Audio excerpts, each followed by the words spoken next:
Apa?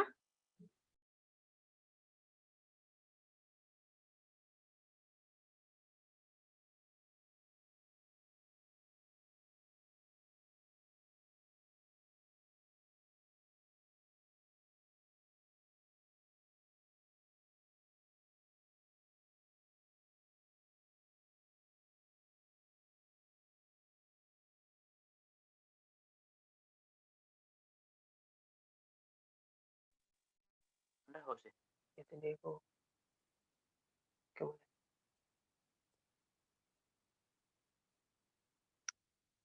Udah, aku mulai. Mau mulai. Tutup.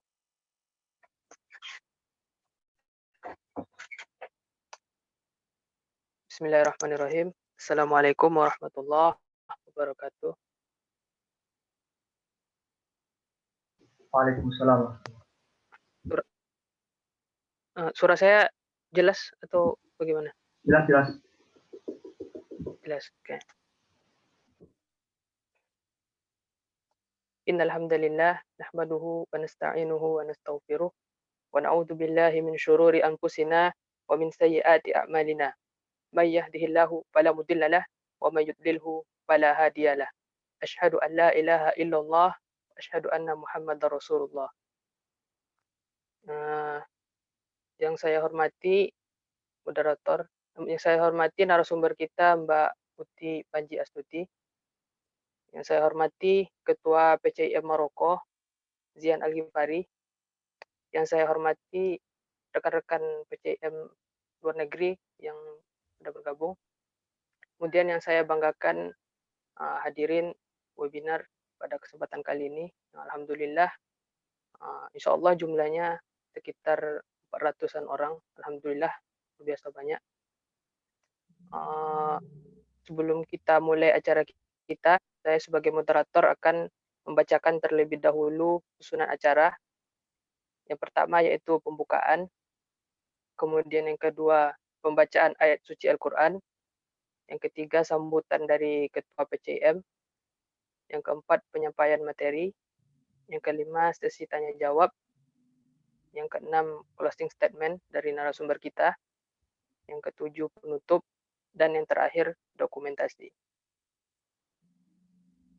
Baiklah, kita lanjut ke acara pertama yaitu pembukaan. Kami dari PCM Maroko pada pagi hari waktu Maroko, sore hari waktu Indonesia ini akan melaksanakan webinar dengan judul Jejak Penjelajah Muslim Ibnu Battuta dari Tangier hingga ke Nusantara. Baiklah, dengan membaca Bismillahirrahmanirrahim, kita buka acara kita pada kesempatan kali ini. Bismillahirrahmanirrahim. Kemudian acara selanjutnya yaitu pembacaan ayat suci Al-Quran oleh Saudari Putri Hafizatul Aini. Kepadanya dipersilahkan.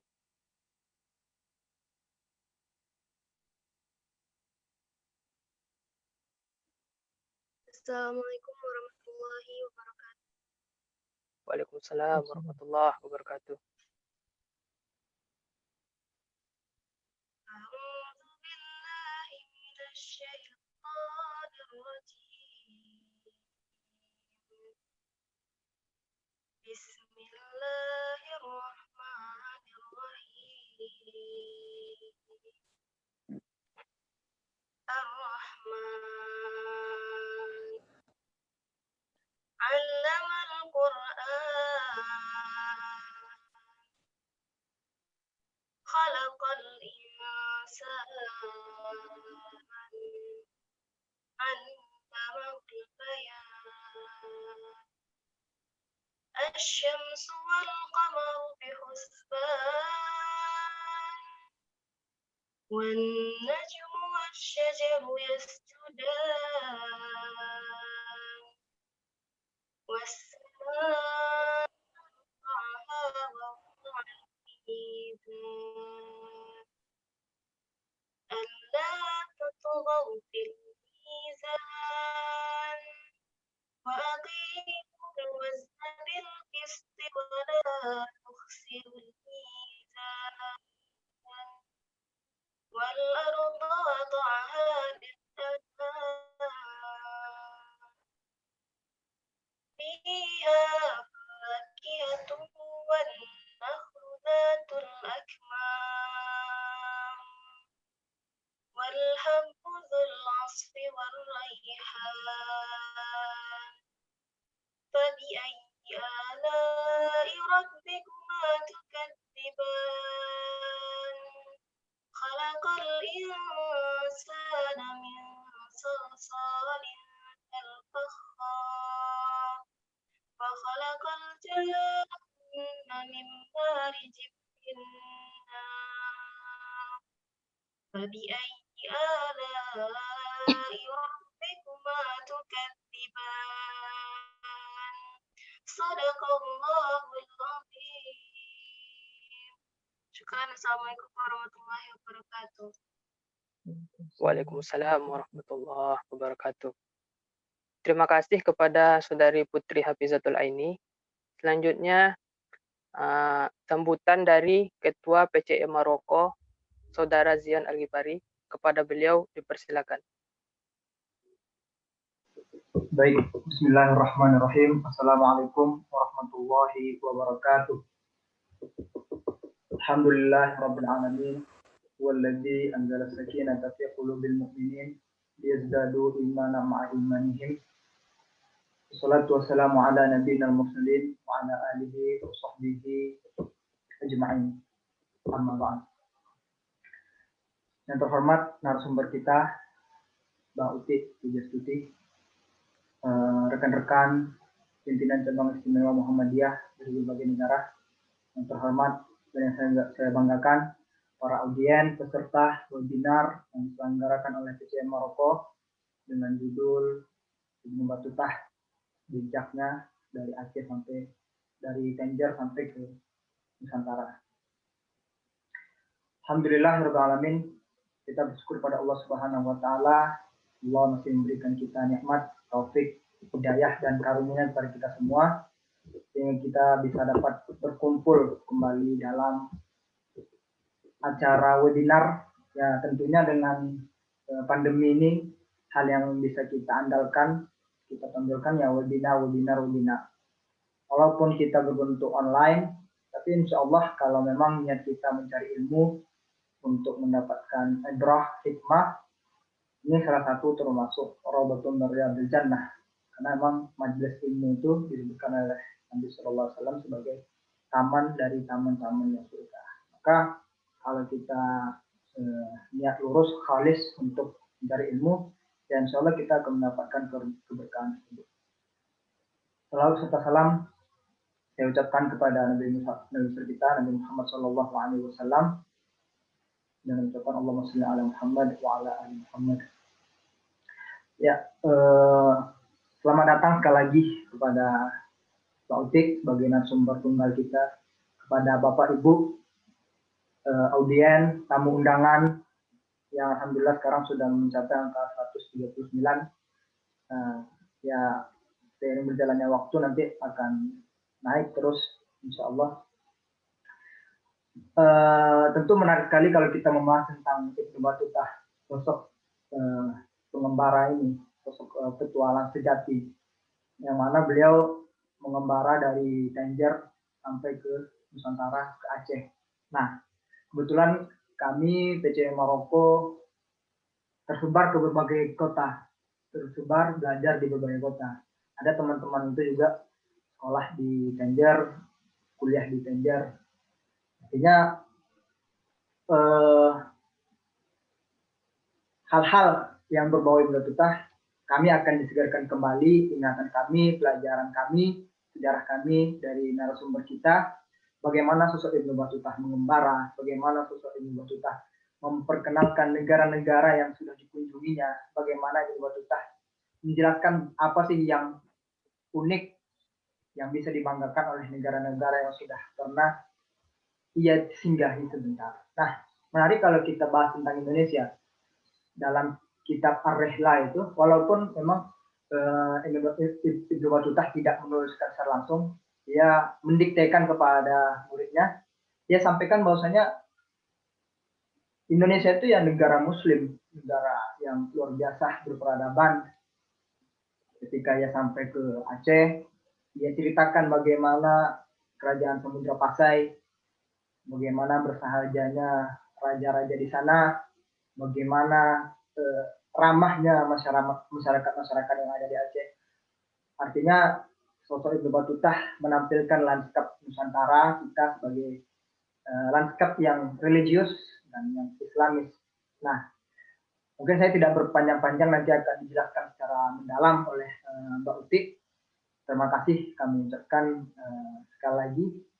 Ya, tentu kalau kita membahas tentang relasi antara Indonesia dan Maroko, banyak juga tokoh-tokoh Maroko itu sebenarnya adalah tokoh-tokoh yang berpengaruh di Indonesia. Contohnya tadi Ibnu Battuta. Kemudian yang kedua, seperti Maulana Malik Ibrahim. Kita kenal dengan Sunan Gresik atau Syekh Al-Maghribi. Salah satu dari Wali Songo yang ada. Wali Songo yang menyebarkan Islam ke Nusantara. Itu adalah orang Maroko. Artinya kalau kami di sini, Bapak Ibu sekalian di Maroko, ketika kami ingin menjalin diplomasi, kami ingin mendekatkan diri kepada orang Maroko, ya kita sampaikan diplomasi itu. Dulu ada loh tokoh-tokoh kalian yang sudah sampai ke Indonesia, dan tokoh-tokoh kalian itu bukan tokoh kaleng-kaleng, tapi ya tokoh berpengaruh. Tokoh-tokoh Maroko itu bukan hanya sebagai sosok inferior, tapi ya sosok yang menyebarkan Islam malahan. Bahkan Maulana Malik Ibrahim itu bukan hanya sebagai wali songo biasa, tapi ada yang menyebutkan bahkan Maulana Malik Ibrahim ini adalah tokoh salah satu yang paling utama menyebarkan Islam di Indonesia. Bahkan ada yang menyebutkan kalau dikumpulkan 9 wali songo ini, ya Maulana Malik Ibrahim inilah yang ditunjuk sebagai ketuanya. Saking besarnya pengaruh Maulana Malik Ibrahim. Begitu juga dengan Ibnu Battuta. Ibnu Battuta menjelaskan Indonesia itu ya, walaupun kita belum kenal istilah Indonesia dulu, tetapi dengan istilah Nusantara atau dengan jazirah-jazirah India misalnya. Tetapi ya Ibnu Battuta menjelaskan bagaimana lanskap yang bagus, lanskap yang istimewa di Nusantara. Terakhir, saya mengucapkan terima kasih sekali lagi kepada narasumber yang alhamdulillah sudah menyempatkan waktunya memberi ilmu sejarah kepada kita semua. Semoga kita dapat manfaat yang banyak dari pelajaran di sore hari ini. Dan saya mewakili teman-teman PTM Maroko, mohon maaf atas segala kekurangan dan kesalahan. Ma asabana min hasanatin faminallah wa ma asabana min sayyi'atin famin nafsina. Nasrul minallah wa fathun qarib. Wassalamualaikum warahmatullahi wabarakatuh. Waalaikumsalam warahmatullahi wabarakatuh. Terima kasih kepada Ketua PCM Zian Al-Ghifari. Acara selanjutnya yaitu penyampaian materi tentang Ibnu Battuta. Ibnu Battuta ini bernama lengkap Abu Abdullah Muhammad bin Abdullah bin Muhammad Alawati At-Tanji, lahir tahun 1304 di Tangier. Merupakan seorang penjelajah muslim yang telah berkunjung ke berbagai penjuru dunia, mulai dari Afrika Utara, Afrika Barat, Andalusia, Timur Tengah, Asia Tengah, Asia Selatan, Tiongkok, Asia Tenggara, bahkan sampai ke Nusantara. Dengan total perjalanan sejauh 75.000 mil atau 121.000 km yang dilakukan selama kurang lebih 28 tahun. Bukunya yang memuat perjalanan yang luar biasa itu berjudul Tuhfatun Nuzzar fi Ghara'ibil Amsar wa Ajaibil Asfar. Hadiah bagi para pemerhati negeri-negeri asing dan perjalanan-perjalanan ajaib, atau yang biasa kita kenal dengan nama Ar-Rihlah atau lawatan. Bersama kita sudah ada narasumber Mbak Uti Panji Astuti. Kita sapa dulu narasumber kita. Assalamualaikum Mbak Uti. Waalaikumsalam warahmatullahi wabarakatuh. Apa kabar semuanya? Alhamdulillah sehat. Sebelum kita mulai, kita perkenalkan dulu, kita bacakan dulu CV dari narasumber kita. Beliau bernama lengkap Marfu'ah Panji Astuti, akrab dipanggil Mbak Uti, adalah seorang jurnalis selama 22 tahun di sebuah media nasional. Ia adalah seorang penulis buku sejarah dan peradaban Islam yang dikemas dalam bentuk buku traveling. Buku-buku beliau yang sudah beredar yaitu serial Jelajah Tiga Daulah yang terdiri dari Journey to Andalusia, Journey to Great Ottoman, dan Journey to Samarkand. Dan ada buku beliau menjadi wakaf literasi yaitu Journey to Aqsa. Sedangkan buku-buku beliau yang masih berada dalam proses produksi adalah Journey to Uyghur, Journey to Silk Road, dan Journey to Baitullah. Baiklah, saya tidak akan berpanjang-panjang kata lagi. Langsung saja kepada Mbak Uti, dipersilakan. Baik, bismillahirrahmanirrahim. Assalamualaikum warahmatullahi wabarakatuh. Alhamdulillahirabbil alamin wassalatu wassalamu ala asrofil anbiya'i wal mursalin wa ala alihi washabihi ajmain amma ba'du. Allahumma shalli ala Muhammad wa ala ali Muhammad kama shallaita ala Ibrahim wa ala Ibrahim wa barik ala Muhammad wa ala Muhammad kama barakta ala Ibrahim fil alamin innaka Hamidum Majid. Rabbi shrah sadri wa yassir li amri wahlul 'uqdatam min lisani yafqahu qawli.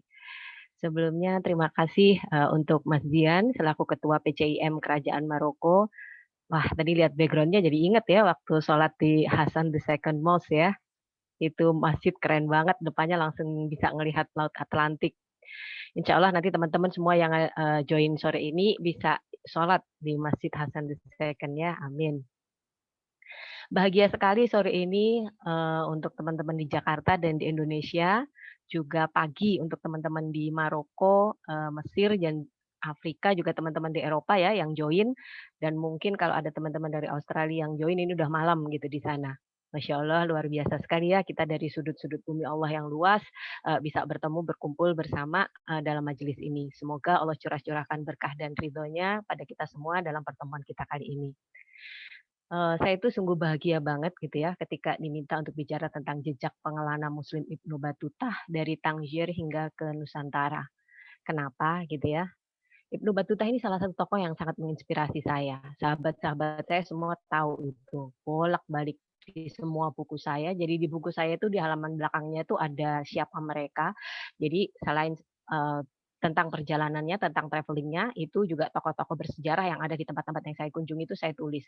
Dari semua buku itu, nama Ibnu Batutah ini selalu ada gitu. Emang karena perjalanan luar biasa. Dan kedua, saya memang mengikuti perjalanannya gitu ya. Jadi pasti akan ada di buku saya.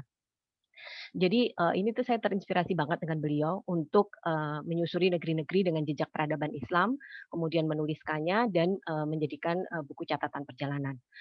More and less gitu ya, saya masih punya harapan semoga suatu saat nanti buku-buku saya serial Jelajah Tiga Daulah itu bisa dikumpulkan menjadi sebuah memoir gitu seperti halnya Karillah gitu.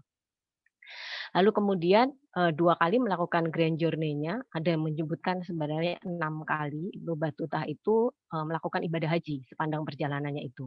Ini tuh buat saya tuh luar biasa banget gitu. Jadi betul-betul bahwa kota suci Mekah itu adalah titik awal sekaligus titik akhir.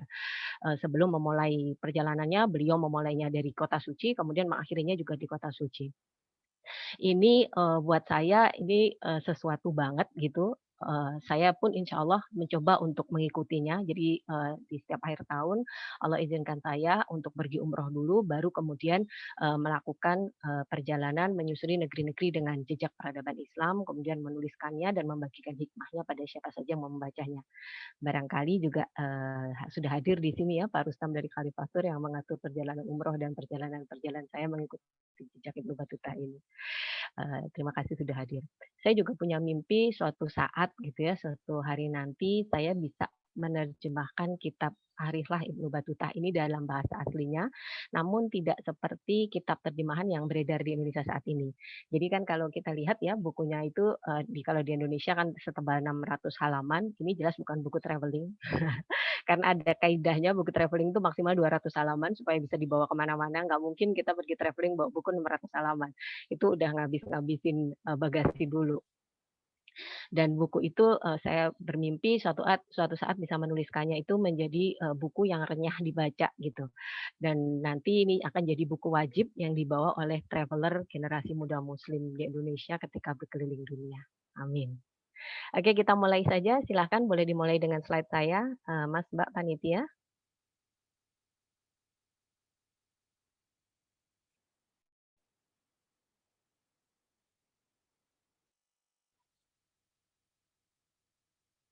Baik.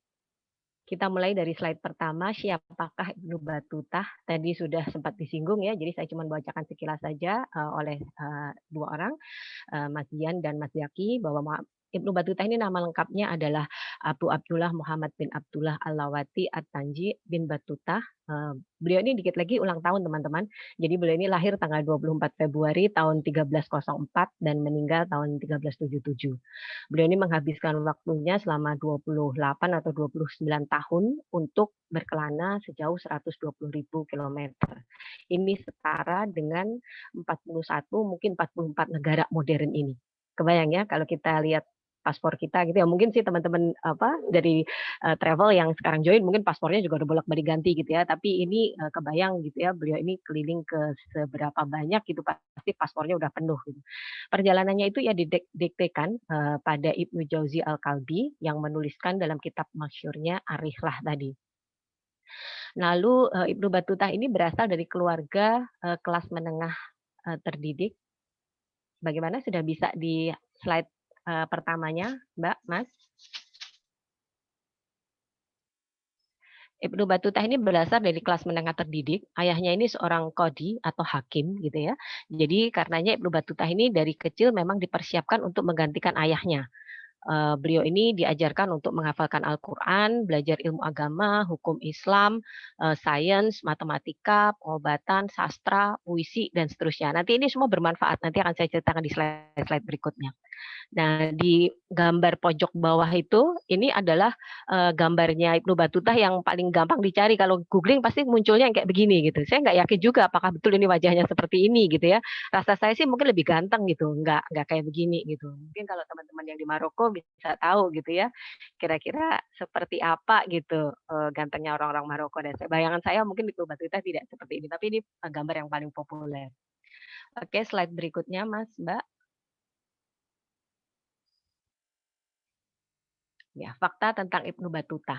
Ini saya ambil aja beberapa poin yang kira-kira memang bisa kita bahas dan menarik. Kalau faktanya panjang banget gitu. Kebayang ya dia melakukan perjalanan 29 tahun gitu. Kalau diceritakan nggak mungkin kan cuma 45 menit gitu. Jadi saya ambil aja beberapa poin. Ini beliau ini mulai penjelajahannya itu umur 21 tahun. Lalu mengawalinya itu dengan perjalanan haji. Yang menarik teman-teman, beliau ini waktu berangkat haji pertama itu tidak dengan rombongan haji. Jadi kayaknya itu memang DNA petualangnya itu memang ada dalam dirinya gitu. Memang pemberani dan kayaknya tuh memang kepingin apa ya, kepingin sesuatu yang menantang gitu. Nah, beliau itu meninggalkan Tangier tahun 1325, nanti kembali itu 29 tahun kemudian gitu ya, 1354. Ini sih saya kebayang gitu mungkin teman-teman masa kecilnya gitu ya udah nggak ketemu lagi, terus dia mungkin juga udah asing banget gitu, saking lamanya pergi meninggalkan negerinya. Nah, yang menarik nih ya, ini waktu berangkat itu beliau itu hanya bawa bekal itu 5 keping dinar emas untuk perjalanan 29 tahun. Kebayang teman-teman, 5 keping dinar emas itu kalau sekarang nilainya sekitar mungkin hanya sekitar 20 juta. Sekarang nih kalau mau melakukan perjalanan dari Jakarta ke Maroko, kemarin saya konfirmasi ke Mas Regi dari Kalifatur itu mungkin sekitar 20 jutaan gitu harganya. Nah, ini tuh 20 juta untuk 29 tahun. Penasaran nggak gimana dia menghidupi perjalanannya ini? Nanti saya akan ceritakan. Ini keren banget ini ternyata. Kemudian berikutnya, beliau ini mempunyai kekuatan menyimpan memori detail yang sangat luar biasa. Bayang ya, kitabnya itu baru didiktekan setelah 29 tahun dia menyelesaikan perjalanan. Jadi nanti akan saya ceritakan bagaimana bertemu dengan Ibnu Juzai ini. Setelah 29 tahun melakukan perjalanan baru didiktekan. Nah, kerennya ada jadi di bukunya itu tidak disebutkan bahwa beliau ini mencatat gitu ya di sepanjang perjalanan terus nanti jadi ada kayak manuskripnya gitu dan juga di bukti sejarahnya juga nggak ada manuskrip yang berupa potongan-potongan ini yang ada memang langsung karyanya si Ibnu Juzai ini. Jadi memang semua disimpan gitu di memorinya. Nah, bagaimana caranya gitu ya? Ternyata beliau ini memang menceritakannya. Beliau seorang storyteller. Jadi misalnya beliau sampai ke kota Kufah, nanti dari Kufah misalnya beliau ke Basrah, nah nanti perjalanannya di Kufah ini diceritakan di Basrah. Nanti dari Basrah misalnya ke Baghdad, nanti di Baghdad ini diceritakan perjalanan sebelum-sebelumnya. Nah, ini rupanya untuk mengingat. Tapi yang membuat saya tetap takjub, ingatan detailnya itu benar-benar yang sangat detail sekali gitu. Kalau kemarin teman-teman yang mengikuti saya di sosial media mungkin sudah baca ya, bagaimana Ibnu Battuta ini menuliskan tentang pemandian umum yang didatanginya di Baghdad. Beliau ini bisa menggambarkan bahwa temboknya itu terbuat dari koar, itu semacam apa namanya residu dari minyak mentah yang dipadatkan gitu, bentuknya itu warnanya hitam. Orang-orang mungkin akan mengira itu adalah marmer, padahal itu bukan sedetail itu gitu ya. Lalu kemudian masuk ke dalam itu nanti akan dikasih 3 buah handuk. Handuk yang pertama untuk masuk, handuk yang kedua untuk keluar, handuk yang ketiga untuk mengeringkan badannya gitu. Lalu di dalam pemandian umum itu ada bilik-bilik kecil yang jumlahnya itu sangat banyak. Lalu di masing-masing bilik itu ada bak-bak, di mana di dalam bak-baknya itu ada 2 pipa, yang satu untuk mengalirkan air dingin, satu untuk mengalirkan air hangat. Kebayang nggak teman-teman? Kejadian 29 tahun yang lalu, ada yang masih bisa mengingat sedetail itu. Ini saya tuh takjub banget gitu, karena saya juga seorang jurnalis, rasanya saya itu mencatat semua hal. Jadi kalau yang, apa namanya, yang suka pergi dengan saya tuh tahu gitu, saya tuh kalau itu tuh sibuk gitu, saya catat. Kalau sekarang ya nyatatnya di gadget gitu ya, di handphone gitu. Tapi semua data itu harus dimasukin dulu, kalau nggak nanti pasti akan kelewat gitu.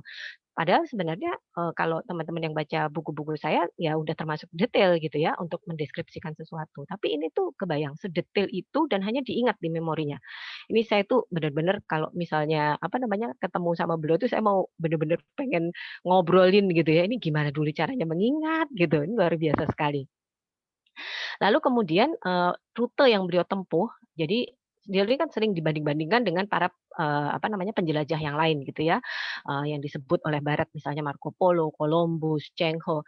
Tapi sebenarnya teman-teman, mereka itu Marco Polo, Columbus, Cheng Ho itu nggak ada apa-apanya sebenarnya dibandingin Batuta. Ini bukan karena Ibnu Batuta muslim, lalu saya kemudian, apa namanya, membuatnya menjadi lebih hebat, tidak. Sebelum Ibnu Batuta pun sebenarnya juga sudah banyak pengenalan muslim yang melakukan perjalanan gitu ya, walaupun tidak spektakuler Ibnu Batuta dan sesudahnya juga ada gitu. Kalau yang teman-teman yang kemarin saya lupa yang di mana saya mengatakan ada Evelyn Selebe dari Daulah Usmani itu juga melakukan perjalanan 2/3 keliling bumi. Tapi yang membuat Ibnu Batuta hebat itu pertama, beliau ini seorang solo traveler. Benar-benar melakukan perjalanan itu seorang diri gitu. Ya walaupun nanti di perjalanan tuh dia akan ketemu dengan kabilah dagang lah, kabilah haji lah, apalah, mungkin akan bergabung gitu. Tapi sebenarnya literally benar-benar seorang diri. Ini hebat banget gitu. Eee, Dibandingkan dengan misalnya katakanlah, Cheng Ho atau misalnya Columbus yang dikawal sama pasukan gitu ya, diberangkatin bersama pasukan gitu, yang kalau ada mara bahaya, ada apa-apa di jalan, pasti, lebih siap, lebih terjaga gitu ya. Dan mungkin juga misalnya Marco Polo yang memang tujuannya itu untuk berdagang gitu, jadi mungkin secara bekal juga pasti akan lebih banyak gitu. Nah ini enggak gitu ya, kebayang hanya membawa 5 keping dinar emas, seorang diri melakukan perjalanan. Jadi ini memang rasanya gitu ya, ini tuh memang tidak akan bisa terulang oleh manusia gitu. Nggak tahu nanti kalau generasi sesudah kita gitu ya, dengan kenekatan dan, apa namanya, hal luar biasa yang dia ditemui di sepanjang perjalanan. Lalu berikutnya, Ibnu Batuta ini juga mempunyai fisik yang sangat kuat. Mungkin teman-teman yang di Maroko juga tahu gitu ya, secara fisik gitu pasti memang badannya besar-besar gitu, lebih besar dari kita orang Indonesia gitu. Tapi ini Ibnu Batuta ini memang, selain mentalnya yang memang tangguh, fisiknya itu memang juga luar biasa. Ini terbukti, beliau ini bisa lolos dari pandemi. Jadi, nanti saya ceritakan sendiri ya. Jadi ini tuh memang luar biasa banget. Orang ini tuh benar-benar kalau kita bayangin itu memang kayak pengelana bener gitu ya. Jadi waktu itu tuh beliau itu sudah sampai di kota Aleppo. Lalu ada orang yang membawa kabar bahwa ada wabah yang datang dari arah Gaza. Wabahnya itu sampai di kota, Homs. Nah, beliau ini tuh bukannya segera meninggalkan tempat itu, maksudnya menjauh dari arah wabah, ini beliau ini malah balik lagi ke Damaskus. Ternyata waktu sampai di Damaskus, itu wabah tuh udah parah. Kebayang ya teman-teman, kayak kita gitu ya, misalnya kita tuh lagi berada di Cina di awal pandemi, terus harusnya kan kita cepat-cepat buru-buru harus meninggalkan Cina, ini malah enggak, malah datang ke ya nggak ke Wuhan juga gitu ya, pusat pusat pelayaran bukan di situ, tapi pokoknya yang paling dekat lah, paling dekat dengan Wuhan ya. Beliau ini datang ke situ, ke Damaskus, dan, beliau ini kemudian menuliskan apa yang dia lihat di situ gitu. Jadi waktu itu tuh sudah ada 300 orang korban setiap harinya, lalu beliau menuliskan di ariklah itu, eee, pada hari Kamis, 3 hari, jadi hari Selasa, Rabu, Kamis, semua orang itu diminta untuk berpuasa, diakhiri di hari Kamis, terus ada semacam istighosah akbar gitu ya, mereka tuh berkumpul di Masjid Umayyah di Damaskus ini, lalu kemudian, mereka itu benar-benar semua semua itu, memohon, pertolongan pada Allah, mereka itu keluar keluar dari masjid itu tuh semua bawa Al-Quran, bahkan imamnya itu sampai detail ditulis sampai nggak pakai sendal gitu ya, kebayang ini orang pasti seberapa banyak gitu yang berdoa di situ sampai sempatnya dia mengingat bahwa imamnya ini keluar bawa Al-Quran nggak pakai sendal gitu. Ini yang sebenarnya saya senang banget dari buku ini, dari kitab Arilah ini yang saya tuh pengen menuliskannya dengan cara penulisan yang renyah seperti itu. Jadi bukan bukan buku textbook yang membuat kita membacanya juga agak berkerut gitu ya. Lalu, apa namanya, nggak hanya orang muslim gitu ya yang berdoa, di saat wabah itu terjadi, tapi juga semua pemeluk agama lain, Nasrani, Yahudi itu juga mereka pada keluar membawa membawa kitab sucinya masing-masing gitu ya. Intinya tuh memang pada waktu itu tuh semua orang berdoa gitu. Nah, hebatnya gitu ya, di tengah pusat pandemi begitu, Ibnu Battuta ini selamat, dia tidak tertular, kemudian beliau ini masih bisa melanjutkan perjalanan dan pergi haji. Nah ini kan, nanti kekuatan fisiknya itu nanti ada lagi gitu. Beliau itu juga beberapa kali itu lolos dari percobaan diracun gitu ya, pembunuhan gitu. Nggak tahu pembunuhannya ditujukan pada beliau atau pada yang lain gitu ya, karena itu dalam kondisi rame-rame, tapi memang fisiknya itu kuat banget gitu. Salah satu poinnya nanti juga saya juga akan ceritakan, beliau ini ternyata juga menguasai ilmu tanaman untuk pengobatan. Jadi, ya mungkin itu juga gitu ya, kalau kita tuh mungkin kayak herbalis gitu, jadi setiap hari konsumsi empon-empon gitu yang akhirnya ya, aman-aman aja gitu, mungkin ya. Oke, slide berikutnya. Tentang perjalanan Ibnu Battuta. Jadi, saya ceritakan dulu, perjalanan situasi pada waktu itu. Jadi Ibnu Battuta tadi kan sudah disebutkan ya, beliau ini melakukan perjalanan mulai dari tahun 1325, kemudian kembali 1354. Nah, ini tuh situasi pada waktu itu memang menguntungkan teman-teman. Jadi gini, teman-teman itu bisa membaca, kondisi suatu negeri dari buku-buku apapun kondisi pada waktu itu berdasarkan tahun penulisannya. Jadi kalau misalnya ya teman-teman, penggemar Buya Hamka lah gitu misalnya, itu akan bisa melihat situasi Indonesia pada waktu beliau menuliskan buku itu. Pasti akan berbeda sekali dengan teman-teman misalnya membacanya yang dituliskan hari ini. Nah, itu begitu juga dengan Ibnu Battuta. Ibnu Battuta itu kalau kita baca, perjalanannya itu nice banget gitu. Malah kalau saya sebenarnya menyebutnya kitab ini lucu gitu, humoris gitu. Saya membayangkan Ibnu Battuta itu humoris. Apa namanya, ceritanya itu sebenarnya banyak menangkap hal-hal lucu itu. Ini kenapa? Karena sebenarnya waktu melakukan perjalanan itu situasi dunia Islam itu pada kondisi relatif tenang. Jadi kalau di kita, tahun-tahun itu tuh kalau kita tuh sejaman dengan era Majapahit gitu. Nah, ini tuh pasukan Mongol itu sudah berhasil dipukul mundur, dari Ain Jalut. Jadi Mongol udah beres nih ya, kemudian juga Baitul Maqdis sudah berhasil dibebaskan, pasukan salib sudah berhasil dikalahkan, kemudian juga itu pada periodenya, Mamluk gitu ya, keamanannya relatif terjaga, dan ini jauh gitu ya, sampai ke Tiongkok, apa namanya, destinasi terakhirnya itu beliau menuliskan di Tiongkok, nanti beliau lihat bahwa di setiap kota itu ada perkampungan muslim, muslim itu, dihormati di tempat-tempat itu, lalu kemudian beliau juga menyebutkan bahwa melihat banyak masjid yang digunakan untuk sholat Jumat. Jadi memang situasinya itu relatif aman, makanya perjalanannya itu juga, apa namanya, lancar-lancar aja gitu ya, 29 tahun. Oke lah pada waktu itu memang kecuali di Andalusia ya, yang memang satu persatu kotanya sudah jatuh kecuali Granada. Granada waktu itu juga masih masih aman karena kan beliau juga agak lama di Granada dan bertemu dengan Ibu Juzai ini. Tapi memang perjalanan itu dilakukan ketika situasinya negeri-negeri muslim relatif aman. Lalu berikutnya ini adalah slow traveler. Tadi sudah saya ulang-ulang gitu ya. Teman-teman traveler yang join di sini pasti juga tahu gitu ya bagaimana beratnya melakukan perjalanan seorang diri. Bukan sekedar ini kebayang ya di zamannya Majapahit gitu ya, tahun 1300 kita melakukan perjalanan seorang diri, ini kan bukan sekedar kita harus selamat dari bahaya perompak, perampok, binatang buas gitu ya, tapi juga kebayang gitu ya mengatasi kesepiannya gitu, harus lewat gurun pasir sendirian, terus misalnya lagi sakit atau lapar atau apalah gitu ya, nggak ada orang buat ngobrol, nggak ada orang buat cerita gitu. Nah, yang menarik Ibnu Battuta ini apa ya, semangat sekali kalau dia kesasar. Jadi kalau semisal, beliau ini harusnya rutenya tuh misalnya katakanlah kesekian derajat lintang mana gitu, ternyata beliau ini kesasar. Nah ini tuh dinikmati, ini sebenarnya true traveler itu akan seperti ini. Belum sampai situ Mbak, slide-nya masih di perjalanan Ibnu Battuta. Jadi, seorang true traveler gitu. Jadi kesasar tuh bukan masalah karena, sebelum itu juga ini baru slide ketiga.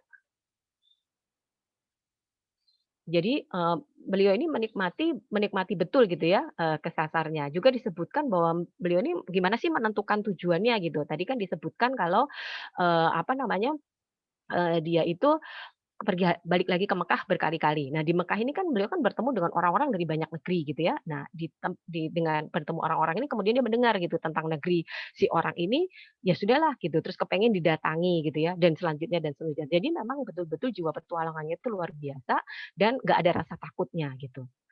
Nah, terus berikutnya ini adalah bahasa. Nah, ini juga keren banget gitu ya. Jadi teman-teman gitu, kalau sekarang kita itu yang menguasai bahasa Inggris mungkin jadi pede gitu ya, mau keliling dunia merasa aman-aman aja karena ya mungkin di banyak tempat kita akan bertemu dengan orang yang bisa bahasa Inggris, padahal sebenarnya nggak juga gitu. Kalau yang benar-benar sudah pergi pasti akan tahu gitu ya, bahasa Inggris itu sama aja dengan bahasa bahasa asing di tempat asing gitu.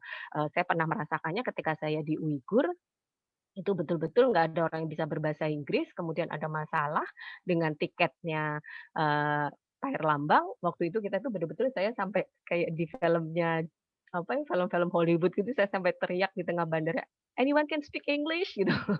Sakingnya tuh di situ memang di Uighur kan memang nggak boleh orang berbicara dengan orang asing dan nggak ada yang bisa bahasa Inggris sama sekali. Nah, pada waktu itu Ibnu Battuta ini, tentu beliau menguasai bahasa Arab ya. Nah, ini membuktikan bahwa bahasa Arab ini adalah bahasa intelektual sekaligus bahasa internasional. Oke lah, misalnya tidak semua penduduk di negeri itu bisa berbicara bahasa Arab gitu ya, kalau dia sudah pergi sangat jauh gitu. Tapi setidaknya itu adalah bahasa intelektual. Jadi kaum-kaum terpelajarnya itu bisa menguasai ini. Ini juga yang membuat, beliau ini bisa diterima oleh misalnya kelompok bangsawan, para sultan, kemudian para pembesar-pembesar negeri. Karena pada waktu itu dalam bayangan saya, semua pasti bisa menguasai bahasa Arab ini. Itu yang membuat dia itu bisa, menceritakan, pengalamannya. Jadi kan, nanti saya ceritakan di ini ya, setelah ini di slide berikutnya bagian ongkos, ini tuh memang salah satunya adalah mengongkosi perjalanan dengan storyteller ini. Nah, ini tuh, apa namanya, saya membayangkan teman-teman suatu saat gitu ketika bahasa Arab ini kembali menjadi bahasa internasional. Alangkah berbangganya kita gitu ya, jadi kita nggak ke Inggris lagi, tapi kita ke Arab gitu ya, kita bisa bertemu dengan saudara-saudara kita dari seluruh penjuru bumi Allah yang luas, kemudian kita bisa berkomunikasi dengan mereka. Slide berikutnya, ongkos.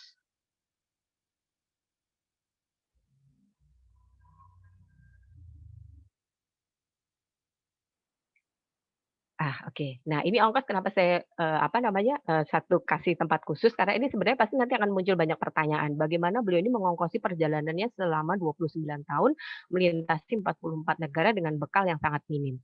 Yang pertama kali ini adalah semangat ukhuwah. Jadi teman-teman, tadi kan sudah saya ceritakan bahwa, pada waktu melakukan perjalanan itu situasi dunia Islam tuh lagi aman-amannya gitu ya, apa namanya, benar betul, semuanya itu lagi, tidak ada peperangan besar lah gitu. Walaupun sebenarnya ya beliau itu datang ke Baghdad itu 60 tahun setelah Baghdad itu luluh lantak oleh pasukan Mongol. Tapi relatif semuanya itu aman. Nah, ini yang keren teman-teman, itu tuh betul-betul kalau kita baca, kita itu akan, kagum banget dengan agama ini. Kita itu akan kagum banget dengan Islam dan umat Islam gitu. Ya seperti ini loh sesungguhnya gitu, apa namanya, seharusnya menjadi, muslim. Jadi ada semangat ukhuwah. Ibnu Battuta ini setiap kali singgah di satu negeri, itu orang-orang itu dengan semangat ukhuwah ini akan dalam tanda kutip tuh berebut untuk menjamunya. Jadi gini, negara itu menyediakan, jadi di beberapa titik itu ada yang disebut karavansarai. Karavansarai itu semacam hotel tapi ini free. Ketika saya melakukan perjalanan keliling Asia Tengah, ke Mesir, terus kemudian sampai ke, Baitul Maqdis, ini masih ada sisa-sisanya gitu. Ini dulunya adalah bekas karavansarai. Karavansarai itu adalah hotel yang diberikan secara gratis, selama kurang lebih 3 hari, kepada, seorang musafir, entah pedagang, entah apapun, nggak cuma dikasih tempat tinggal, tapi juga dikasih makan, bahkan saya pernah menuliskan gitu berapa gram daging yang diberikan, lalu kemudian rotinya berapa potong, kudanya dikasih makan, dan seterusnya. Nah, kebayang kalau dalam satu kota itu bisa jadi nggak hanya ada satu 2 karavansarai, ada beberapa gitu ya di kota-kota besar gitu. Sehingga ya sudahlah gitu, dengan mudah dari sini pindah ke berikutnya gitu. Lalu juga penduduk penduduk negeri itu tuh merasa terhormat banget kalau bisa menjamu seorang musyafir. Jadi gantian aja gitu, dia mau sebulan di situ, ya udah kalau masing-masing 3 hari kan tinggal milih aja 10 rumah, beres gitu kan, di situ gitu. Kebayang nggak kalau misalnya sekarang situasinya kayak gini teman-teman ya, terus ini yang habis selesai ini semua pada pengen ke Maroko gitu ya, pokoknya punya tiket aja ke Maroko, terus nanti di sana bisa 2 bulan, pindah-pindah rumah aja ke tuh penduduk Maroko, makan, tidur semua terjamin. Dan itu bukan khayal loh teman-teman, ini terjadi di dunia Islam pada waktu itu. Kebayang ya betapa indahnya agama ini. Lalu berikutnya adalah Ibnu Sabil. Ibnu Battuta ini dalam melakukan perjalanannya bisa dimasukkan ke dalam kelompok Ibnu Sabil, mereka yang berhak untuk menerima zakat. Jadi ini juga dituliskan menariknya orang-orang itu apa namanya pada berebut untuk ngasih ke dia. Alasannya tuh bukan sekedar karena apa namanya mereka orang kaya terus kemudian ngasih ngasih zakatnya gitu tidak, tapi di beberapa tempat itu ada orang-orang yang belum pernah mengeluarkan zakatnya untuk Ibnu Sabil. Jadi mungkin karena nggak ada orang asing datang ke situ gitu ya, atau mungkin nggak ada pelajar yang di situ atau gimana lah gitu ya. Pokoknya ini ada beberapa orang yang ini adalah pengalaman pertama memberikan zakatnya untuk ke Ibnu Sabil gitu. Jadi kan enak banget gitu ya. Apa namanya, ada orang yang rebutan untuk ngasih gitu, bukannya rebutan untuk minta gitu, rebutan untuk ngasih karena saya belum pernah ngasih zakat untuk Ibnu Sabil, ini pertama kali, jadi tolong diterima gitu. Kebayang kalau ada 100 orang aja yang kayak gitu kan bisa diperpanjang berapa bulan gitu perjalanannya. Oke, lalu berikutnya ini adalah membagikan cerita. Jadi ya nggak semuanya gitu ya, nggak semuanya for free gitu. Jadi Ibnu Battuta ini juga kalau saya membayangkan itu seperti YouTuber hari ini. Jadi beliau ini membagikan ceritanya. Jadi kalau datang ke satu negeri, beliau itu nanti akan menghubungi, bertemu dengan bangsawan atau para sultan atau orang-orang kaya atau pembesar untuk membagikan ceritanya. Beliau ini bercerita tentang pengalamannya tadi yang saya sudah singgung sebelumnya, negeri-negeri yang sudah dilewati. Ini menarik pertama karena sebenarnya itu adalah merawat ingatannya supaya nanti enggak terlupa gitu. Akhirnya kan juga bermanfaat ya ketika itu akhirnya bisa dituliskan. Lalu yang kedua, ini juga dari apa namanya cerita-cerita itu kemudian dia itu mendapatkan bekal. Ini ditulis sih sama beliau di bukunya itu ada sultan yang memang pemurah, ada sultan yang memang pelit gitu ya. Saya agak ketawa gitu apa pas dia di India itu kebanyakan sultannya pelit gitu. Kok kayaknya masih mirip sama hari ini gitu. Lalu kemudian berikutnya ini menjadi kodi. Jadi karena beliau ini memang menguasai ilmu hukum Islam karena memang dididik untuk menggantikan ayahnya sebagai kodi. Ini tercatat di beberapa tempat beliau ini menjadi kodi. Salah satunya itu ada di Maldives, ada di India, juga kemudian ada di Tunisia. Ini sempat beliau ini menjadi kodi. Beliau itu melakukan perjalanan ke Tiongkok itu juga atas apa namanya sebagai utusan salah satu sultan yang berkuasa di India pada waktu itu untuk menyelesaikan satu masalah. Jadi saya ngebayangin mungkin beliau ini menguasai hukum internasional gitu ya. Jadi ketika ada perselisihan kemudian beliau ini dikirimkan ke sana gitu. Oke, berikutnya ini adalah rute Ibnu Battuta. Next slide, Mbak. Jadi ini alhamdulillah ya teman-teman, ini kemudian ada satu media yang membuat infografis ini. Jadi saya nggak perlu repot-repot untuk taruh peta di sini gitu ya. Sebenarnya ini ngeles aja karena saya nggak bisa baca peta. Tapi sebetulnya ini juga sebagai pembuktian gitu ya, kenapa ada buku bestseller dunia Why Women Can Read Map. Nah, saya itu termasuk salah satunya. Jadi Ibnu Battuta itu memulai perjalanannya tadi ya 1325 itu melakukan pergi haji, lalu yang pertama tuh didatengin adalah Alexandria, terus kemudian Kairo. Dari sana kemudian dia melanjutkan menuju Persia, Irak, Baghdad, Basra, Kufah dan sekitarnya. Lalu setelah itu beliau ini balik lagi ke sekitar Jazirah Arab gitu ya dan Afrika Timur. Ini kemungkinan dari situ tuh beliau pergi haji lagi gitu. Lalu kemudian di tahun 1335 sampai 1345 itu baru melakukan perjalanan ke Asia Tengah, India, Sri Lanka, Maldives. Ini waktu saya keliling Asia Tengah ini salah satu spot-spot yang saya datangi ini adalah tempat-tempat yang pernah disinggahi oleh Ibnu Battuta. Jadi kota Samarkand, kota Bukhara, kemudian Tajikistan, kemudian Kazakhstan. Ini tempat-tempat yang pernah disinggahi oleh beliau. Saya mencoba membandingkan apa yang dilihat pada waktu itu dan apa yang saya lihat hari ini gitu. Dan memang betul gitu ya, walaupun mungkin skalanya sudah berbeda gitu ya. Saya bisa sangat mengerti bagaimana dia menuliskan tentang keindahan kota Samarkand. Bahkan saya sekian ratus tahun kemudian setelah itu pun masih betul-betul sesak nafas gitu ketika saya melihat keindahan yang tersisa. Nah ini apa namanya tempat-tempat yang didatangi ini memang luar biasa. Teman-teman kalau mau melakukan perjalanan dengan spot-spot tempat-tempat yang didatangi Ibnu Battuta itu recommended banget karena memang tempatnya itu pasti sejak sejarahnya luar biasa dan kemudian keindahannya kalau masih ada ya, kalau masih yang tersisa itu memang pasti juga indah banget. Nah di tahun 1345 itu beliau ke Asia Tenggara, termasuk ke Samudra Pasai, Malaka, terus kemudian juga sampai ke Tiongkok, ke Cina. Nanti saya ceritakan secara khusus tentang Samudra Pasai. Lalu kemudian di tahun 1349 beliau ini mau balik lagi ya setelah selesai urusannya di Tiongkok, tugasnya di Tiongkok itu beliau itu mau balik lagi ke Tangier. Nah, dalam perjalanan balik ini beliau ini bertemu dengan orang yang diutus oleh keluarganya untuk menyampaikan kabar bahwa ayahnya meninggal. Tapi ini kerennya gitu ya, bukannya buruan balik gitu ya, cepet-cepet gitu, karena dia tahu kalau dia balik tuh nanti dia harus segera gantiin pekerjaan bapaknya gitu, mungkin ya. Beliau ini malah mampir dulu ke Granada, ya emang deket sih gitu ya, sebenarnya kalau kalau, ke Andalusia kalau dari Tangier kan memang deket gitu, tinggal nyebrang doang gitu. Tapi mereka itu sempat mampir dulu di Granada, nah di sinilah untuk pertama kalinya beliau ini bertemu dengan Ibnu Juzai Al-Kalbi yang nantinya beliau ini akan diktekan naskah, naskah Ar-Rihlah ini, pada Ibnu Juzai. Ibnu Juzai ini waktu pertama kali mendengar penuturannya itu Batutah nih, kagum banget lah gitu.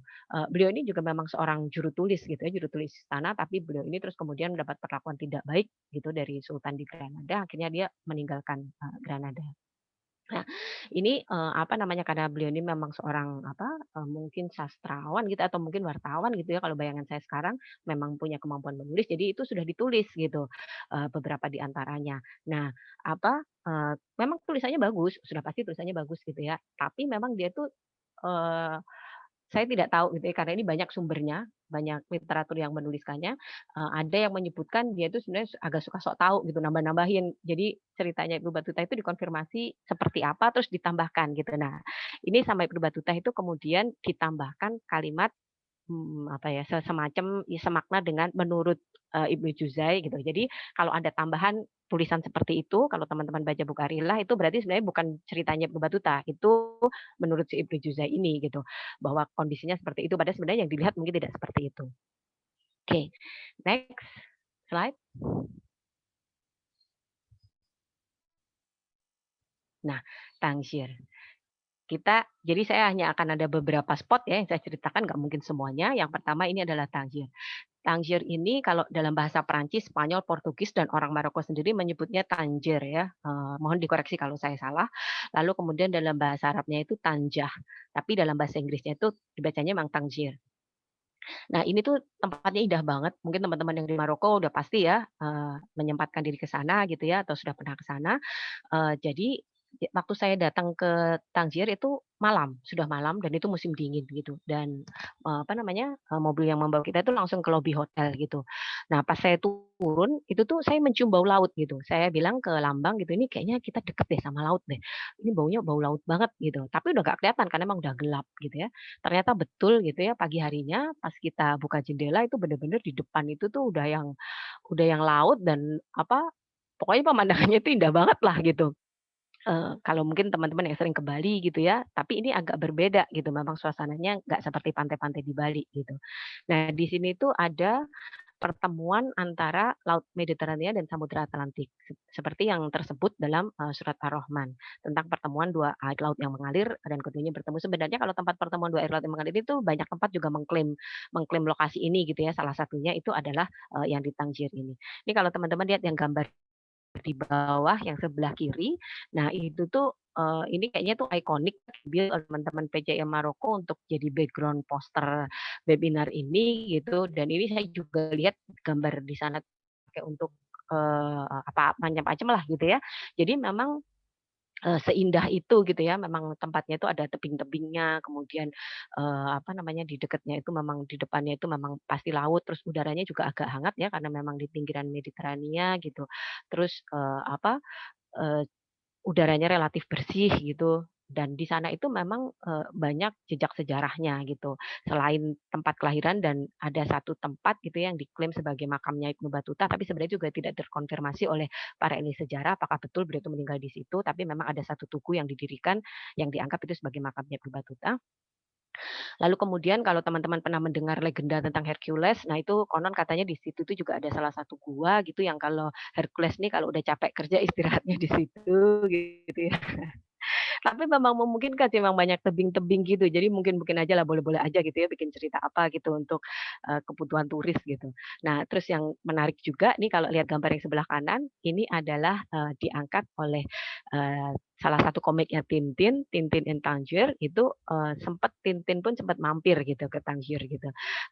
Jadi hotel tempat saya menginap itu di salah satu sudutnya itu ada apa namanya lemari, lemarinya itu isinya tuh semua memorabilianya Tintin lah gitu. Saya nggak tahu apakah mungkin dulu sempat digunakan untuk acara apa yang terkait sama Tintin gitu, tapi memang itu Tintin-Tintinnya tuh banyak banget gitu. Jadi kalau teman-teman yang di sini yang pengen lihat gitu ya kayak apa menariknya Tangier itu baca Tintin aja gitu. Itu nanti akan kebayang gitu orang-orangnya gitu ya, orang-orang pakai jelaba kemana-mana. Gitu. Lalu berikutnya mungkin saya akan cerita sedikit ketika ke spot terakhirnya. Jadi apa namanya kota terakhirnya di Tiongkok. Yang kemarin baca tulisan saya di sosial media, saya sudah tuliskan gitu ya pengalamannya Ibnu Battuta ketika melakukan perjalanan ke Tiongkok. Ini ke Cina ya. Ini tuh lucu gitu. Saya tuh sampai bingung kenapa masalah ayam ini ditulis satu apa namanya satu bab sendiri gitu sampai Ibnu Battuta. Jadi beliau ini menuliskan di Arihlah ayam di Cina itu besar sekali, lebih besar daripada angsa. Lalu kemudian telur ayam itu juga lebih besar daripada telur angsa. Ini sebenarnya saya juga agak bingung, ini beneran apa lebay gitu ya. Apa beliau tuliskan kalau ayamnya itu beliau masak gitu tuh nggak bisa jadi satu kuali, jadi harus sampai jadi 2 kuali satu ekor ayam ini. Tapi angsanya di sana itu ukurannya normal. Jadi yang gede itu cuma ukuran ayamnya gitu. Dan ini membuat saya sebenarnya agak geli gitu ya. Ini kok bisa ayam ditulis dalam satu bab sendiri gitu. Lalu juga beliau di Cina itu juga melihat, tadi saya sudah sebutkan gitu ya, apa namanya, bagaimana muslim, dihormati di sana, kemudian di setiap kota itu ada perkampungan muslim, masjid-masjid yang digunakan untuk Jumatan itu banyak, lalu juga disebutkan tentang uang kertas. Untuk pertama kalinya itu beliau melihat uang kertas gitu ya, dia juga agak heran gitu, di sini tidak menggunakan, dinar atau dirham emas atau perak, tapi yang digunakan adalah, kertas itu yang nilainya senilai dengan apa gitu. Kemudian juga, beliau melihat bahwa penduduknya di sini tuh kaya sekali gitu. Jadi mungkin pada waktu itu memang karena kan komoditas yang sangat laris dan mahal di pasaran, itu sutra memang berasal dari Cina. Jadi mungkin beliau melihat banyak orang mengenakan sutra dan seterusnya gitu yang memang, apa namanya, disimpulkan bahwa penduduk di negeri ini tuh kaya-kaya gitu. Lalu juga ada beberapa barang yang dia lihat ada di, Maroko. Jadi mungkin pada waktu itu di kampungnya. Jadi mungkin pada waktu itu memang sudah ada international international trading dengan menggunakan, jalur sutra. Lalu next slide, Mbak. Saya sudah diingatkan oleh panitia, waktunya tinggal 10 menit. Oke, next slide. Ini Samudra Pasai. Jadi beliau ini singgah di Samudra Pasai itu tahun 1354 selama 15 hari. Di hari keempat beliau ini baru bertemu dengan Sultan pada waktu sholat Jumat. Nah ini tuh menarik sekali. Beliau ini bertemu pada waktu sampai di Samudra Pasai itu Sultan yang memimpin itu adalah Sultan Al-Malik Al-Zahir. Ini tuh beliau menyebutkan di bukunya ini adalah sosok Sultan yang senang berjihad. Begitupun rakyat Samudra Pasai. Dia sebutkan bahwa Samudra Pasai itu negeri yang indah, subur, ramah, soleh, sultannya begitu sederhana, dicintai rakyat, dan dia menggarisbawahi bahwa penganut di Aceh itu mereka itu menganut agama Islam bermazhab Syafi'i. Ini tentu berbeda dengan beliau yang Maliki gitu ya, seperti orang-orang Maroko pada umumnya. Nah, ini yang menarik teman-teman. Jadi beliau ini datang ketemu dengan Sultan tuh pada waktu sholat Jumat. Nah, pada waktu sholat Jumat itu semua orang dituliskan sama beliau, semua orang yang datang ke masjid itu memakai gamis dan serban putih. Jadi beliau itu sampai tidak tahu gitu, disangkainya Sultan itu sakit sehingga nggak ikut sholat Jumat. Terus mana sultannya karena semua memakai pakaian yang sama gitu kan, terus nggak ada juga misalnya kayak protokoler gitu ya, nggak ada juga pas pampresnya gitu, nggak kelihatan gitu. Jadi beliau berpikir sultan nggak bisa sholat Jumat karena sakit. Nah selesai sholat Jumat itu, beliau itu melihat ada seorang laki-laki yang duduk di tengah dikerumuni oleh banyak orang, orang-orang ini mengadukan hal apa saja gitu. Lalu beliau ini kan dibawa oleh salah seorang bangsawan, diperkenalkan kepada sultan bahwa ini adalah seorang musafir bla bla bla, dia baru tahu bahwa itu adalah sultan gitu. Beliau itu tidak menyangka bahwa sultan itu sesederhana itu, makanya bolak-balik dia menuliskan tentang kesederhanaan sultan itu. Nah, kemudian sultan itu dengan sangat ramah gitu ya dituliskannya, disuruh duduk di sebelahnya itu Ibnu Battuta itu, terus disuruh bercerita lah. Nah selesai sampai waktu sholat asar, kemudian mereka sholat asar. Selesai sholat asar itu, kemudian Sultan ini masuk ke salah satu bilik gitu ya di Masjid Raya di Aceh itu. Lalu Sultan ini berganti pakaian dengan pakaian kebesaran Sultan dan balik lagi ke ke istana itu menggunakan kereta kuda. Jadi mungkin kalau sekarang mungkin memakai mobil kepresidenan gitu ya. Dan dia menuliskan dengan sangat indah gitu ya. Aku berpikir rupanya waktu berangkat dari istana menuju masjid, Sultan hanyalah seorang hamba Allah seperti manusia lainnya. Tapi sewaktu pulang ke istana barulah dia tampil sebagai Sultan Samudra Pasai. Ini tuh waktu membaca ini tuh sungguh saya merasa apa ya, ada sesuatu yang hilang gitu. Selama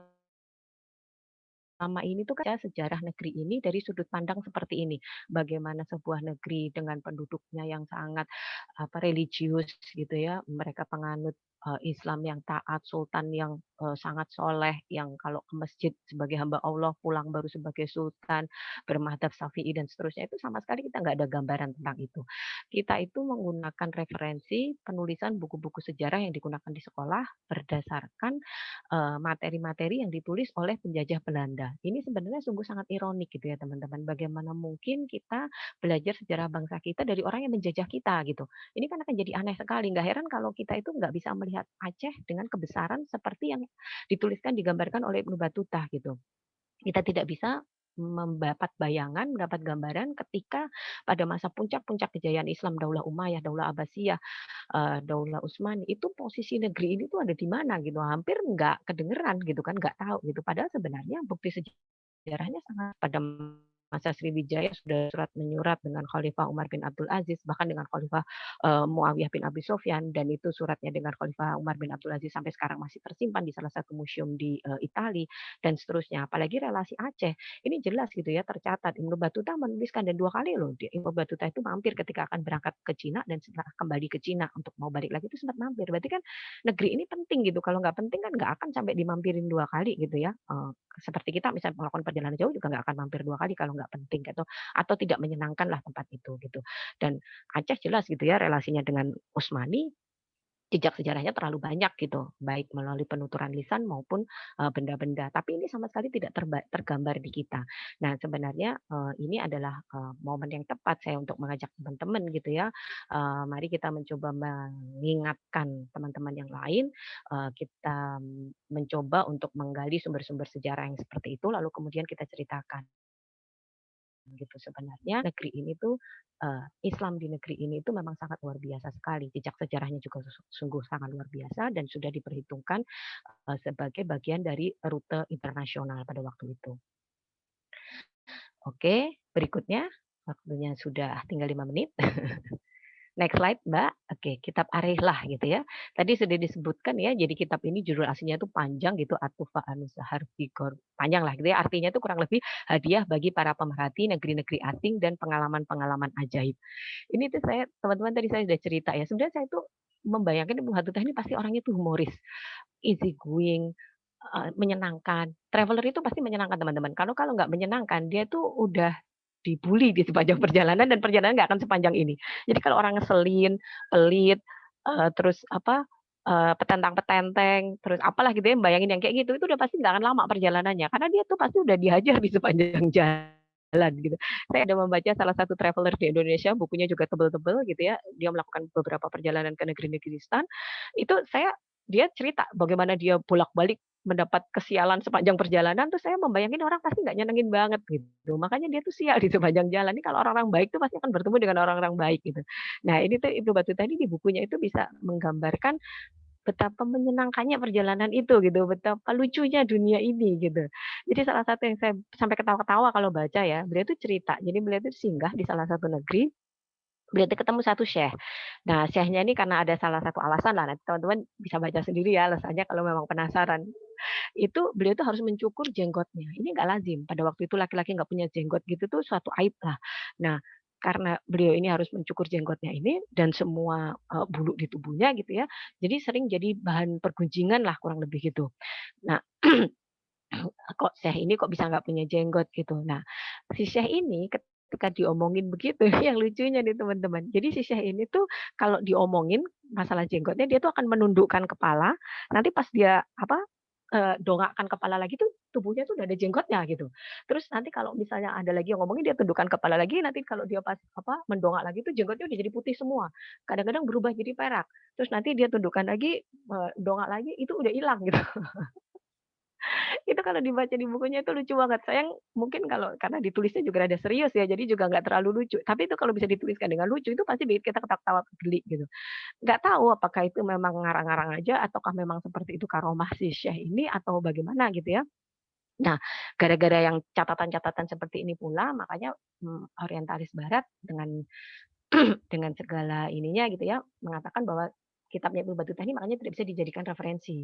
Karena katanya banyak cerita-ceritanya yang seperti ini. Padahal kalau menurut saya, kan seorang traveler itu menuliskan berdasarkan apa yang dia lihatnya. Misal saya adalah seorang perempuan. Pasti saya akan melihat sesuatu tuh dari sudut pandang yang pasti akan lebih romantis ketimbang laki-laki gitu ya. Ketika saya misalnya memuji kecantikan, keindahan, kelezatan, itu pasti akan lebih nice gitu. Karena saya seorang perempuan, saya bisa merasakan itu. Itu sebenarnya wajar, itu subjektivitas penulis seperti itu tuh sebenarnya wajar sekali gitu. Nah, Ibnu Battuta ini dalam bayangan saya adalah seorang yang humoris. Jadi ya buat dia penting-penting aja gitu masukin cerita yang enggak-enggak gitu kan. Mungkin ceritanya juga enggak gitu, tapi mungkin juga begitu gitu. Nah, ini sebenarnya yang kemudian seringkali digunakan sebagai dalih untuk tidak menggunakan kitab ini sebagai referensi-referensi utama. Kitab Arilah ini ditulis selama setahun dari 1354 sampai 1355. Kemudian sebelumnya tuh Ibnu Battuta ini menurut ini dalam persepsi saya ya, beliau ini memang tidak bisa menulis dengan baik, makanya beliau juga tidak membuat catatan perjalanannya sendiri. Nah, ini kemudian tadi ya, beliau sempat mampir ke Granada, ketemu dengan Ibnu Al-Juzaini, kemudian Ibnu Al-Juzaini sudah membuat catatan-catatan perjalanannya. Nah, ketika dia balik lagi ke Maroko, itu beliau itu diminta oleh atas saran ya, bukan diminta atas saran oleh Sultan Abu Affan Haris Al-Mutawakkili, ini generasi keempat Bani Marini di Maroko, ini meminta untuk menuliskan kitabnya itu. Kemudian ia diktekan pada Ibnu Al-Juzaini. Proses penulisannya selama 1 tahun. Nah, kitab ini itu sempat tersimpan. Saya sangat yakin ini tersimpan di perpustakaan-perpustakaan utama daulah-daulah Islam. Karena di tahun 1800 ini salinan pertamanya itu diterbitkan di Jerman dan Inggris berdasarkan manuskrip yang ditemukan tidak disebutkan di negara mana tapi disebutkannya hanya di Timur Tengah gitu. Lalu kemudian di tahun 1830 itu ditemukan lagi 5 manuskripnya Arila ini di salah satu kota di Aljazair, di kota Konstantina ini. Lalu kemudian 2 di antara 5 manuskrip yang ditemukan itu 2-nya itu versi lengkapnya. Nah, kemudian naskah ini kemudian dibawa ke Bibliotek Nasional di Paris, lalu kemudian diterbitkan di sana. Nah, mulai tahun 1853 itu manuskripnya itu dikaji secara intensif oleh 2 sarjana Prancis, namanya itu Charles de Fremery dan Beniamino Sanguinetti, kemudian diterjemahkan ke dalam bahasa-bahasa di dunia. Tapi lepas dari itu ya teman-teman, menurut saya kitab Arihlah ini adalah salah satu kitab yang penuh keberkahan. Ini pasti ketika ditulis ini dengan keikhlasan yang sangat luar biasa. Ini pasti niatnya itu terjaga sekali. Karena apa? Karena Allah mengizinkan kitab ini selama berabad-abad tetap ada. Kita hari ini masih bisa membaca. Teman-teman kalau ke marketplace tuh nyari Arilanya Ibnu Battuta masih gampang banget. Diterjemah ke bahasa Indonesia pula gitu ya, tidak sulit gitu. Karena harus membaca dalam terjemahan bahasa lain. Nggak mungkin sebuah kitab kalau misalnya itu tidak ditulis dengan keikhlasan dan ada keberkahan bisa bertahan sepanjang itu. Saya penulis buku, saya tahu betul bestsellernya buku di Indonesia itu buku yang dicetak 5 tahun lalu itu sudah nggak ada di toko buku kecuali dia masih dicetak ulang terus dan nggak ada juga buku dicetak ulang sampai 10 tahun itu udah nggak ada gitu ya. Karena buku itu kalau di toko buku itu kayak kayak mobil, ada karoserinya gitu, ada tahun terbitnya. Jadi kalau yang udah lama itu pasti akan ditarik, akan diganti dengan buku-buku baru. Nah, ini saya menduga gitu ya kalau Allah izinkan kitab ini akan ada terus sampai mungkin nanti di akhir zaman kalau kalau kita juga masih mau terus untuk menuturkannya gitu ya. Dan ini tuh memang menjadi sangat penting banget bagaimana kita melihat sepotong keindahan Islam dan umat Islam. Bukan sekedar bahwa dia menceritakan indahnya Baghdad, indahnya Baitul Maqdis, indahnya Granada, indahnya Samudra Pasai, bukan. Tapi keindahan ukhuwah Islam itu kita bisa tangkap di situ. Sesuatu yang buat kita tuh sekarang kayak ngimpi gitu. Nggak mungkin lah gitu, apa namanya, akan ada dunia yang seperti itu. Itu kan zaman ketika negara api belum menyerang gitu ya, kayak kayak impossible. Tapi Ibnu Battuta membuat kesaksiannya dan buku ini masih ada dari selama berabad-abad. Betapa kuah Islamiyah itu bisa membuat seorang melakukan perjalanan selama 29 tahun aman, apa itu namanya, eee, tercukupi kebutuhannya, eee, dan, apa apa itu namanya, dia bisa kembali ke tempat semula gitu, membagikan hikmah pada siapa saja. Sungguh ini buat saya adalah sesuatu yang sangat, luar biasa sekali dan ini seharusnya menjadi hikmah terbesar, dari perjalanan Ibnu Battuta ini. Oke, next slide, Mbak, kayaknya waktu saya udah lewat. Ibroh. Jadi, ini biasa saya ambil dalam setiap webinar saya. Saya selalu mengambil potongan ayat Al-Quran untuk saya taruh dalam Ibroh. Ini saya mengambil surat Ar-Rum ayat 42. Ini adalah salah satu, ini juga ditulis oleh Ibnu Battuta potongan ayat ini. Ini juga merupakan salah satu ayat-ayat tentang penjelajahan. Katakanlah katakanlah adakanlah perjalanan di muka bumi dan perhatikanlah bagaimana kesudahan orang-orang yang terdahulu. Kebanyakan dari mereka adalah orang-orang yang mempersekutukan Allah. Jadi jelas terstate di Al-Quran bahwa kita diperintahkan untuk melakukan perjalanan di muka bumi. Tapi tentu saja perjalanan ini bukan sekedar untuk foto-foto, kemudian upload ke sosial media, atau untuk menunjukkan ke orang bahwa kita sudah pergi kemana-mana. Tidak, tapi kita adalah untuk belajar apa yang sudah dilakukan oleh orang terdahulu dan kesudahannya seperti apa.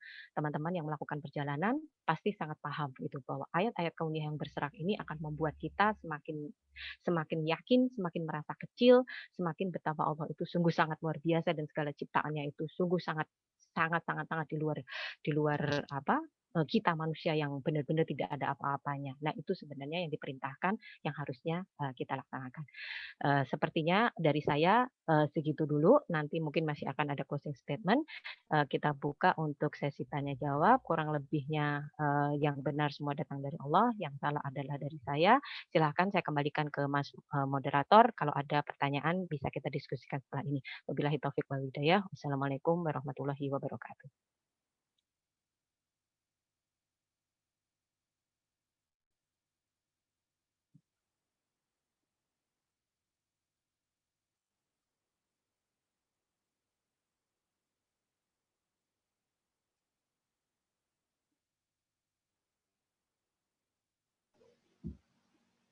Saudara lagi? Oke. Ya, silakan.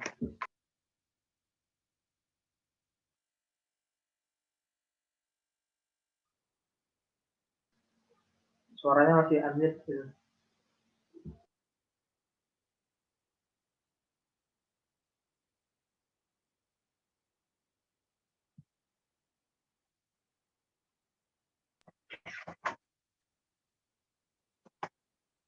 Terima kasih kepada narasumber kita Mbak Uti. Luar biasa sekali apa yang beliau sampaikan tentang Ibnu Battuta ini, di mana dia perjalanan beliau itu dimulai dari kota suci, kota Mekah, sebanyak 2 kali selama kurang lebih 28 tahun. Kemudian yang menarik dari Ibnu Battuta ini kita lihat hal yang luar biasa dari beliau yang pertama yaitu ia perjalanannya itu dimulai hanya dengan berbekalkan 5 keping uang emas saja. Tetapi mampu menjelajahi sebanyak kira-kira 41 negara di modern ini. Kemudian yang luar biasa lagi dari sosok Ibnu Battuta ini, dia adalah seorang solo traveler yang meskipun beberapa kali dia bergabung dengan kafilah, tetapi di berbagai perjalanan yang lain dia hanya seorang diri menghadapi tantangan di setiap perjalanannya, menempuh daerah-daerah baru yang belum diketahui. Dan juga beliau memiliki visi yang kuat, beberapa kali sempat mengalami percobaan diracun, dan juga ketika beliau berada di Damaskus sempat terjadi pandemi, namun alhamdulillah beliau masih selamat.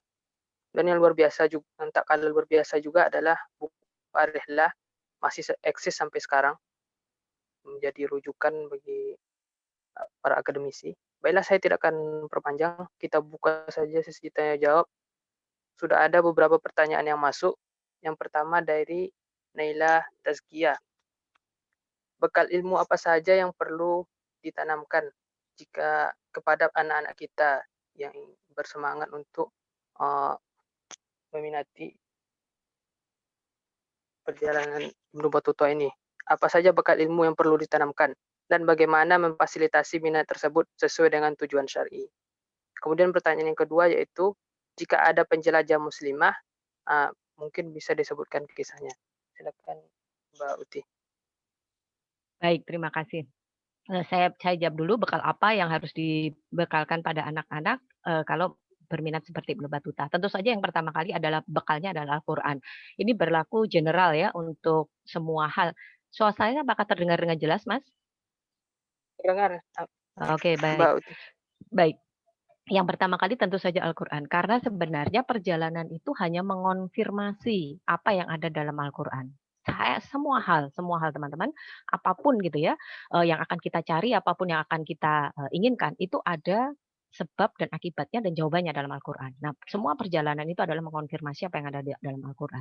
Nah, ini ketika kita memang pertama kali dibekali dengan itu, maka kita akan tahu gitu, kita akan mengucapkan Masya Allahnya itu betul-betul ini loh ternyata yang disebut. Tadi saya juga sempat sebutkan gitu ya, misalnya ada salah satu tempat di Tangier yang diklaim ini adalah pertemuan dua lautan seperti yang tersebut dalam Quran surat Ar-Rahman. Nah ini kalau misalnya kita nggak tahu gitu ya, ya pasti akan hanya ngelihat ya sudahlah itu laut saja gitu, bahwa itu fenomena alam apa namanya memang seperti itu gitu ya, ada dua laut yang bertemu, tidak saling bercampur dan seterusnya. Padahal sebenarnya itu pasti ada sesuatu yang Allah titipkan pesannya.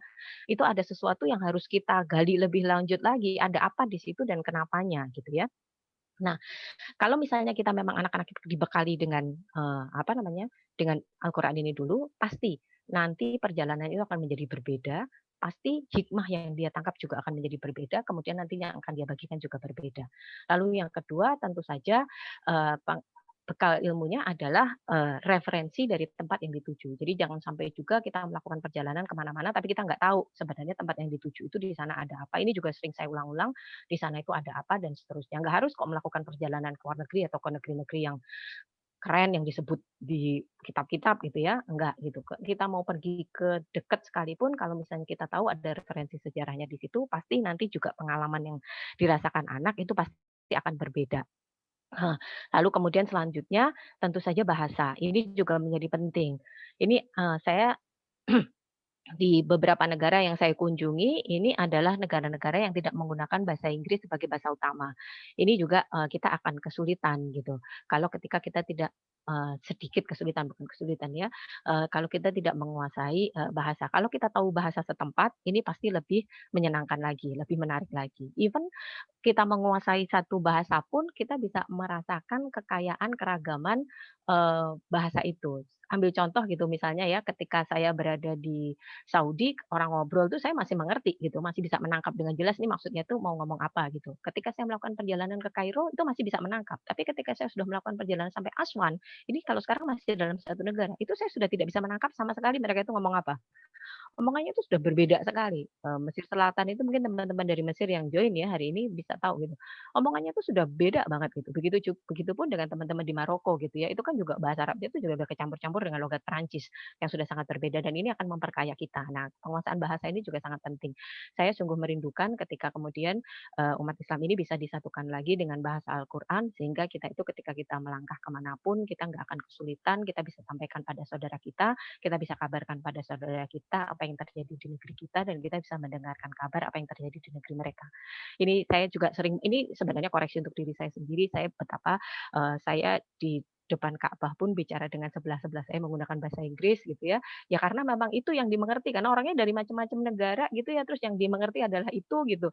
Ini, tentu adalah sungguh sangat ironik gitu, kita itu pernah punya bahasa persatuan dan bahasa itu dijamin akan kekal sampai akhir zaman kok kita masing-masing tidak fasih menggunakannya gitu dan tidak apa, membiasakan itu menjadi bahasa bersama.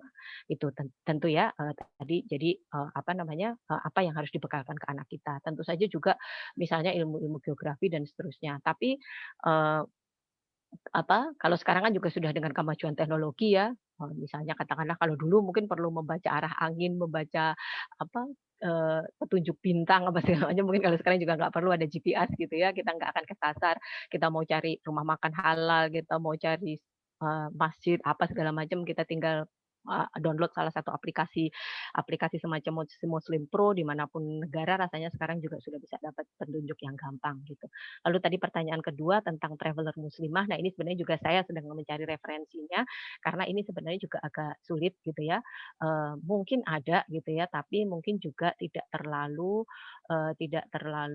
apa ditonjolkan dari sisi bahwa beliau ini seorang traveler. Kalau kita tahu di Cordoba itu adalah salah satu kepala perpustakaan, ini namanya Lubna of Cordoba, itu juga ditugaskan oleh Sultan untuk melakukan perjalanan ke banyak negeri. Jadi beliau ini ke Baghdad, ke Kairo, ke Damaskus untuk belanja kitab. Ini kan tentu saja juga sebenarnya kan bagian dari traveling pada waktu itu gitu ya. Lalu kemudian beliau kembali lagi ke Cordoba membawa ratusan salinan kitab. Ini pasti sebenarnya juga melakukan perjalanan hanya mungkin karena posisinya sebagai seorang muslimah sehingga tidak ditonjolkan sisi sebagai seorang travelernya itu.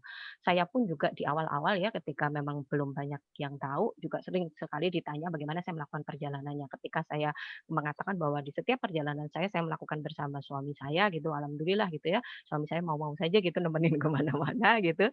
Jadi ya akhirnya apa namanya ini kemudian sesuatu yang apa ya maksudnya terus kemudian tidak dipermasalahkan lah gitu. Tapi memang saya juga sedang mencari referensi kira-kira ada tidak gitu yang memang mendedikasikan hidupnya untuk melakukan perjalanan semacam para traveler laki-laki gitu. Begitu Mas, mungkin pertanyaan berikutnya. Terima kasih Mbak Uti. Pertanyaan berikutnya saya bacakan dari Nikmah Roshidah. Pertanyaannya yaitu jika melihat dari latar belakang Ibnu Battutoh, tadi disebutkan oleh Mbak Uti tadi, dia berangkat hanya bermodalkan sebanyak 5 keping uang emas. Kira-kira dia berasal dari ekonomi menengah. Tapi dia berani keluar dari zona nyaman. Adakah tips bagi kami supaya bisa meninggalkan zona aman dan nyaman untuk memulai hal baru yang pastinya tidak mudah dan penuh dengan rintangan? Kemudian pertanyaan Baik. kedua, mengapa dalam perjalanannya itu Ibnu Battutoh pernah ingin dibunuh atau pernah ingin diracun? Oh, Silakan oh Mbak iya, Uti. tadi saya sepertinya kelewat ya, saya ceritakan yang itu ya. Jadi, oke, baik. Yang pertama, itu tadi sebenarnya ini akan menjadi sangat mudah ketika kita meniatkan, jadi luruskan niat dulu sebelum melakukan apapun gitu ya. Jadi Ibnu Battuta itu ketika pertama kali melangkah keluar dari kampungnya, itu kan beliau mengatakan bahwa beliau akan pergi haji. Memang niatnya untuk pergi haji gitu.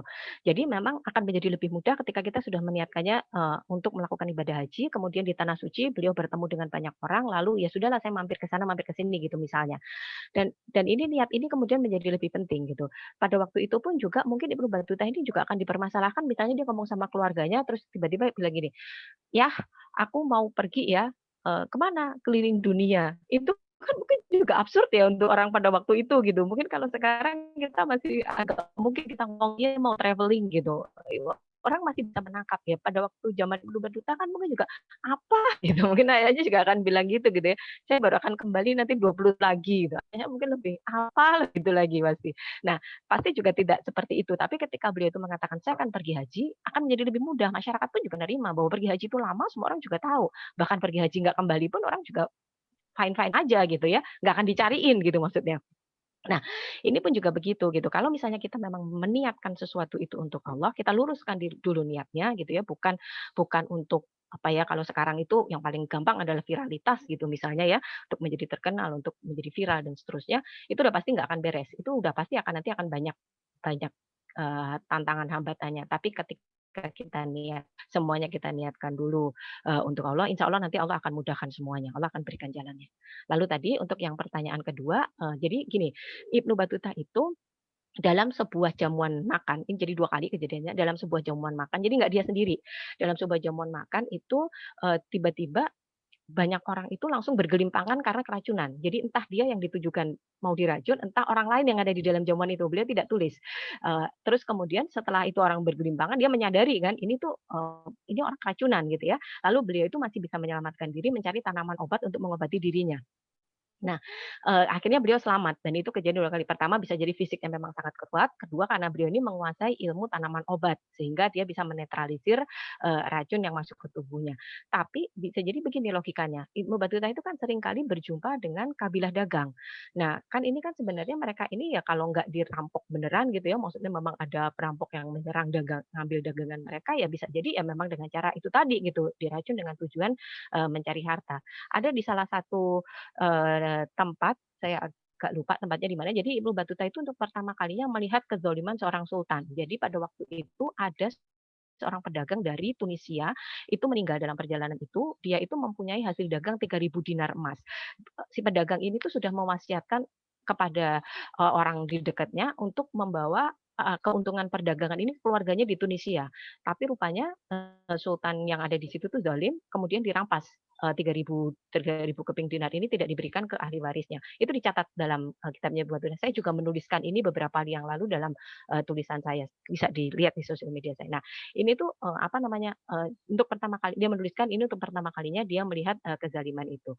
Jadi bisa jadi memang motifnya itu motif ekonomi gitu ya, bisa jadi memang bukan dia yang ditargetkan gitu, tapi dia pernah 2 kali, merasakan bersama dalam satu kelompok, apa namanya, saat menikmati jamuan makan itu, orang-orang itu diracun gitu dan banyak yang meninggal tapi beliau selamat. Allah juga masih melindungi dia, dari serangan seperti itu. Begitu, silakan berikutnya Mas. Terima kasih Mbak Uti. Pertanyaan berikutnya, ada beberapa pertanyaan yang sama, jadi saya satukan saja. Baik, Eee, Ibnu Battuta ini ketika dia memulai perjalanannya kan dalam usia yang masih muda gitu kan. mhm, Bagaimana dengan pernikahan beliau? Karena beliau pergi luar biasa lama, 28 tahun kan. Apakah oke. dia masih tetap melajang sampai pulang itu? Oke, ini saya juga nggak masukkan karena saya tahu ini pasti yang ditanyakan dan ternyata benar gitu ya.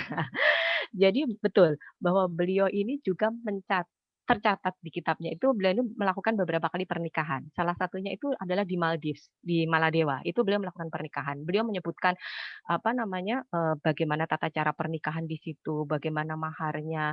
Lalu saya tidak tahu ya apakah ini benar atau tidak kok dia menulisnya di situ itu karena kan ini kepulauan ya, kita juga tahu ya Maldives juga sekarang jadi tempat tujuan honeymoon para pesohor di Indonesia gitu ya, mungkin tempatnya juga indah sekali. Jadi katanya, mereka itu biasa kalau ada misalnya ada pelaut yang singgah terus menikah dengan orang lokal, nanti setelah mereka akan kembali berlayar diceraikan gitu, dia sempat menulis seperti itu. Tapi memang tercatat Ibnu Battuta melakukan beberapa kali pernikahan dalam perjalanannya yang salah satunya adalah di Maldives itu dan yang lainnya itu ada di India.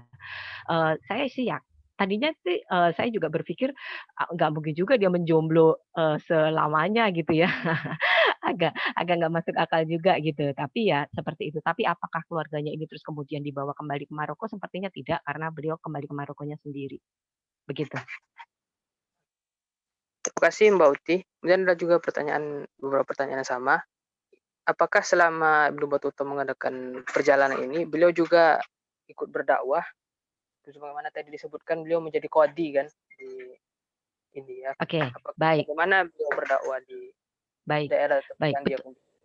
Betul betul. Jadi sebenarnya, dalam perjalanan itu, jadi kalau kita bilang bahwa, beliau seorang storyteller, tentu storyteller-nya itu bukan apa namanya, terus apa ya, membual-bual gitu ya, ngomong yang enggak-enggak, ya ngomong yang ajaib-ajaib tadi iya gitu, tapi terus, tidak diselipkan hikmah, tidak diselipkan, apa namanya, misi dakwah di situ, tentu saja tidak gitu. Pasti beliau dalam menyampaikan ceritanya itu, beliau juga pasti menyelipkan hikmah, beliau juga karena beliau kan juga, seorang yang mengerti agama, ada pendidikan agamanya dari kecil, beliau juga menguasai ilmu-ilmu Islam. Pasti itu sebenarnya bagian dari dakwah, tapi dikemas dengan cara yang menyenangkan gitu. Samalah kita sekarang bertemu di majelis ini gitu ya, pasti, akan menjadi lebih menarik ketika kemudian storyteller seperti ini kita kemudian, bisa mendapatkan hikmah, ketimbang kalau misalnya, dalam sebuah kelas kemudian terus seperti semacam pelajaran geografi gitu ya, menceritakan tentang perjalanan, kalau dulu kan kita waktu SMP gitu ya, terima pelajaran Marco Polo atau Columbus suruh ngapalin gitu ya, kemana-kemana padahal sebenarnya itu nggak ada apa-apanya gitu dibanding Ibnu Batuta. Pasti akan lebih menyenangkan dengan cara seperti ini. Nah itu juga yang dilakukan oleh Ibnu Batuta. Storytelling yang dilakukan itu pasti bukan sekedar berbual-bual, bukan seperti penyair-penyair yang sekedar ngomong hal-hal yang ajaib, tapi juga ada misi dakwahnya, pasti akan ada hikmah yang beliau selipkan dalam setiap penuturannya. Begitu? Terima kasih Mbak Uti. Pertanyaan selanjutnya, sebagaimana tadi disebutkan bahwasanya setiap kali Ibnu Battuta berkunjung ke suatu negeri, beliau diterima dengan baik oleh rakyat itu, diterima juga dengan baik oleh para penguasa. Jadi bagaimana sebenarnya keadaan daerah-daerah yang dikunjungi oleh Ibnu Battuta ini? Apakah mereka memang semua daerah itu terbuka terhadap para pendatang, atau mungkin juga ada dalam beberapa perjalanan Ibnu Battuta ini ditolak ketika dia berkunjung ke negeri tersebut? Baik, jadi sebenarnya ini tadi teman-teman yang saya garis bawahi juga tadi ya, terakhir saya sampaikan tadi bahwa disinilah Ibnu Batuta itu mau bercerita tentang indahnya ukhuwah Islam. Kebayang ya? Ya pertama pasti tadi saya juga sudah singgung, secara personal pasti, Ibnu Batuta ini pribadi yang menyenangkan. Pasti orang tuh terus jadi senang, kan kita juga tahu ya kalau ada orang menyenangkan gitu kan terus kita juga jadi welcome-welcome aja gitu. Ketimbang misalnya orang datang dengan petentang-petenteng gitu, pasti juga udah bawaannya udah males aja gitu kan. Nah, tapi juga sebenarnya yang digarisbawahi adalah indahnya ukhuwah itu tadi teman-teman. Jadi di tempat-tempat itu karena kondisinya memang memungkinkan gitu ya, Ibnu Battuta tidak menceritakan tentang penolakan, hanya beliau mencatat beberapa kali ada beberapa sultan yang pelit, itu hanya itu saja gitu ya. Saya juga tidak tahu apakah pelit itu sebenarnya, seperti apa gitu ya, tapi hanya disebutkan bahwa ada beberapa sultan yang pelit. Tapi tidak disebutkan bahwa dia mengalami, penolakan di, tempat-tempat lain. Tapi bahwa ada beberapa kejadian, semisal tadi ya saya cerita bahwa dalam sebuah jamuan kemudian diracun, apapun motifnya ya, itu kan bisa jadi sebenarnya juga challenge lah gitu ya, bukan penolakan, tapi tantangan dalam perjalanan. Begitu, terima kasih. Terima kasih Mbak Uti. Mungkin ini pertanyaan terakhir mungkin sebelum kita tutup sesi Baik, pertanyaan. Uh, baik. Bu, sebagaimana tadi kita ketahui bahwa buku beliau Ar-Rihlah ini merupakan buku yang luar biasa, banyak dijadikan referensi oleh para akademisi.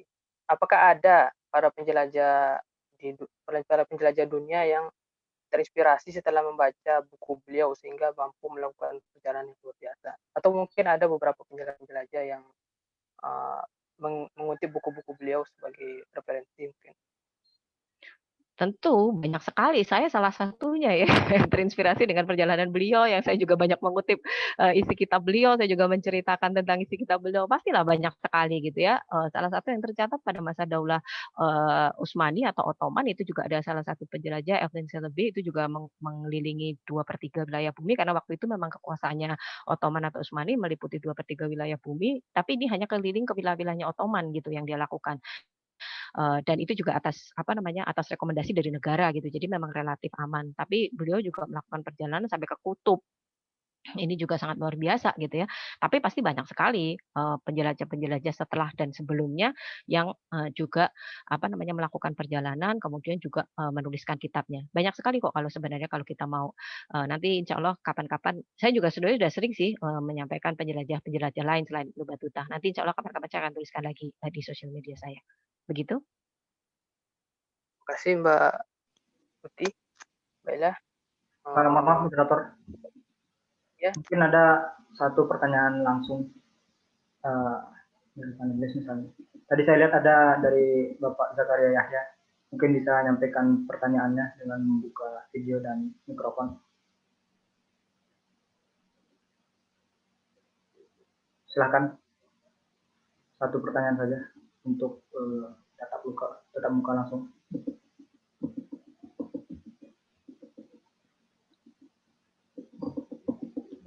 Atau kita kasih waktu untuk satu orang untuk raise hand biar nemu vibe-nya juga.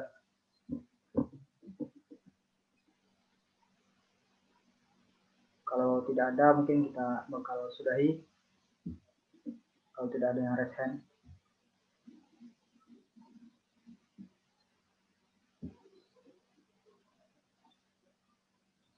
Baik, mungkin tidak ada ya. Saya kembalikan ke moderator. Terima kasih kasih Bapak Ketua. Terima kasih Ketua. Sepertinya sudah kita cukupkan sampai di sini sesi tanya jawab. Acara selanjutnya yaitu closing statement dari narasumber kita. Pak Nabuti dipersilakan. Oke, baik. Terima kasih. Ini izinkan saya untuk closing statement ini saya akan membacakan puisi yang sangat indah yang ditulis oleh Imam Syafi'i. Ini juga saya tulis dalam salah satu buku saya.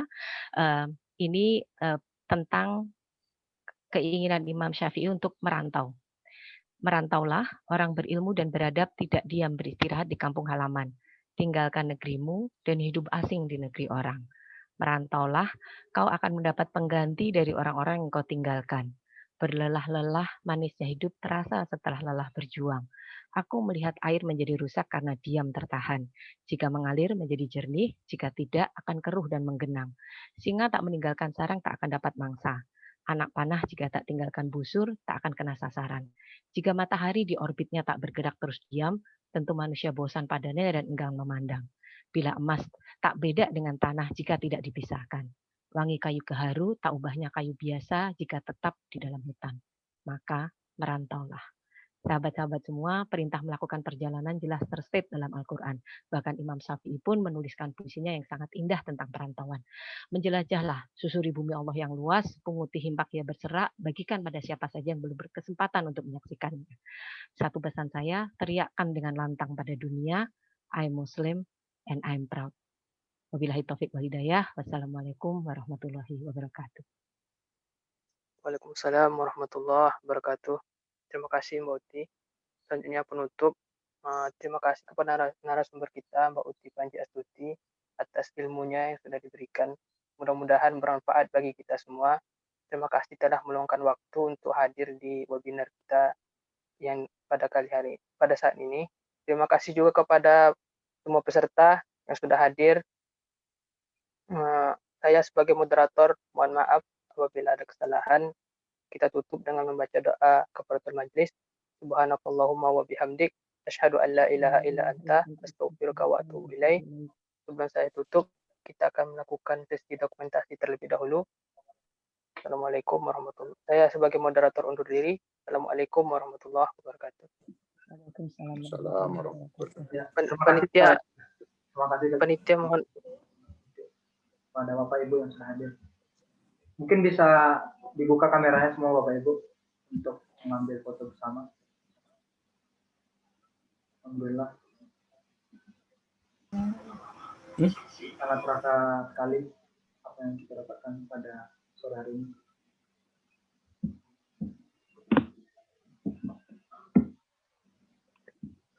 Ya mungkin lebih baik kita nanti akan tetap berada di grup yang sama untuk menyebarkan informasi. Kalau ada fakta-fakta sejarah lainnya akan kita sebarkan di grup yang sudah kita buat, dan kita tetap menjaga silaturahim di grup yang sama.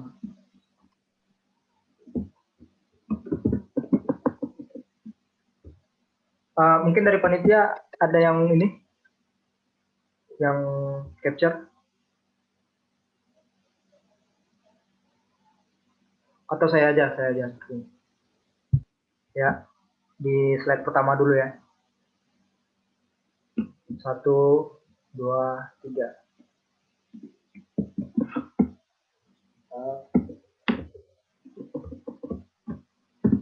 Slide 2.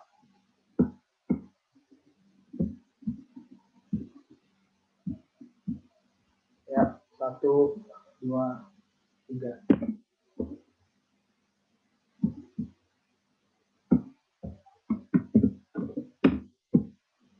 Slide ketiga. 1, 2, 3. Kosong merah. Saya di bintang merah. Slide keempat, kelima, alhamdulillah. Tadi paling banyak tadi sampai di angka 190 dan sekarang sudah banyak keluar. Terima kasih sekali lagi.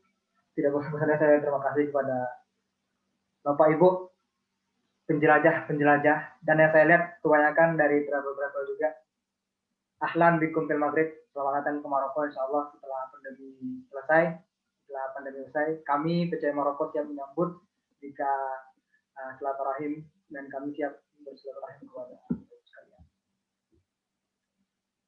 Ya, saya sebagai Ketua PCM Maroko, kami undur diri.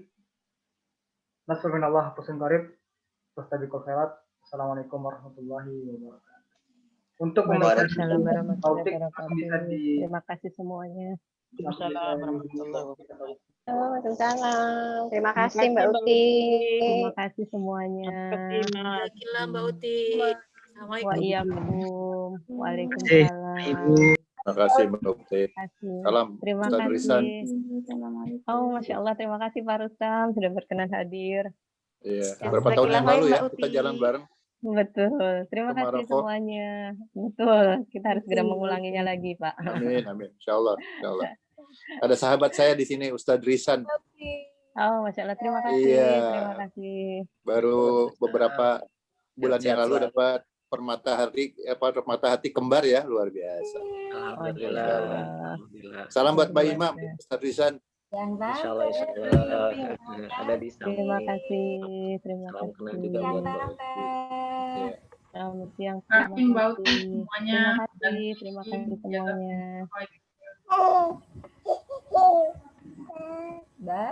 Ya. Mbak Uti. Izin live. Terima kasih.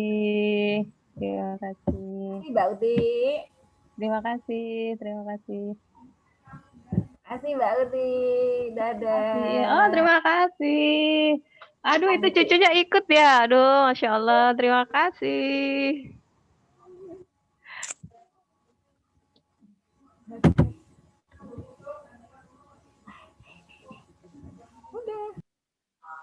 Di Jakarta jam berapa azannya? Jam maghribnya, Pak? Ini udah dikit lagi di Jakarta. Oh, dikit lagi. Kita di Maroko baru jam 11. Belum, Su. Masih setengah jam. Oke. Masih setengah jam lagi. Baik, teman-teman semua, saya live ya. Alhamdulillah, Izin live ya. jamaahnya Terima kasih rame, Mas. semuanya. Insya Allah bertemu lagi nanti. Alhamdulillah, Pak. Ya, Pak. Assalamualaikum. Waalaikumsalam warahmatullahi Waalaikumsalam warahmatullahi wabarakatuh. Terima kasih Bang Rais, Bang Zian. Ya, Fikri, terima kasih. Syekh.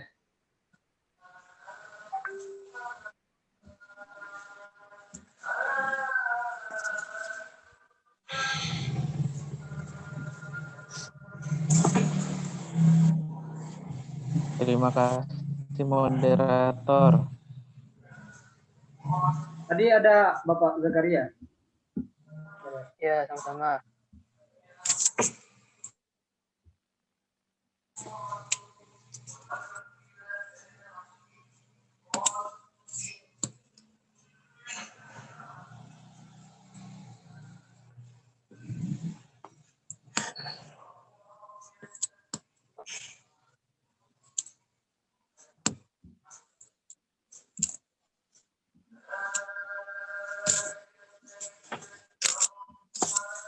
Alhamdulillah, sangat antusias ternyata teman-teman terhadap acara kita. Siap, terakhir.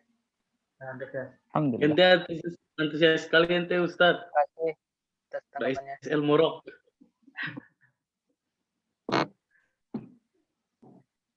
Ana izin live, Ustaz. Terima kasih.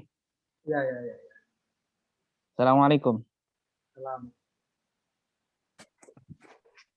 Terima kasih moderatornya. Ya, sama-sama. Mohon maaf atas kekurangan. Ya, ya.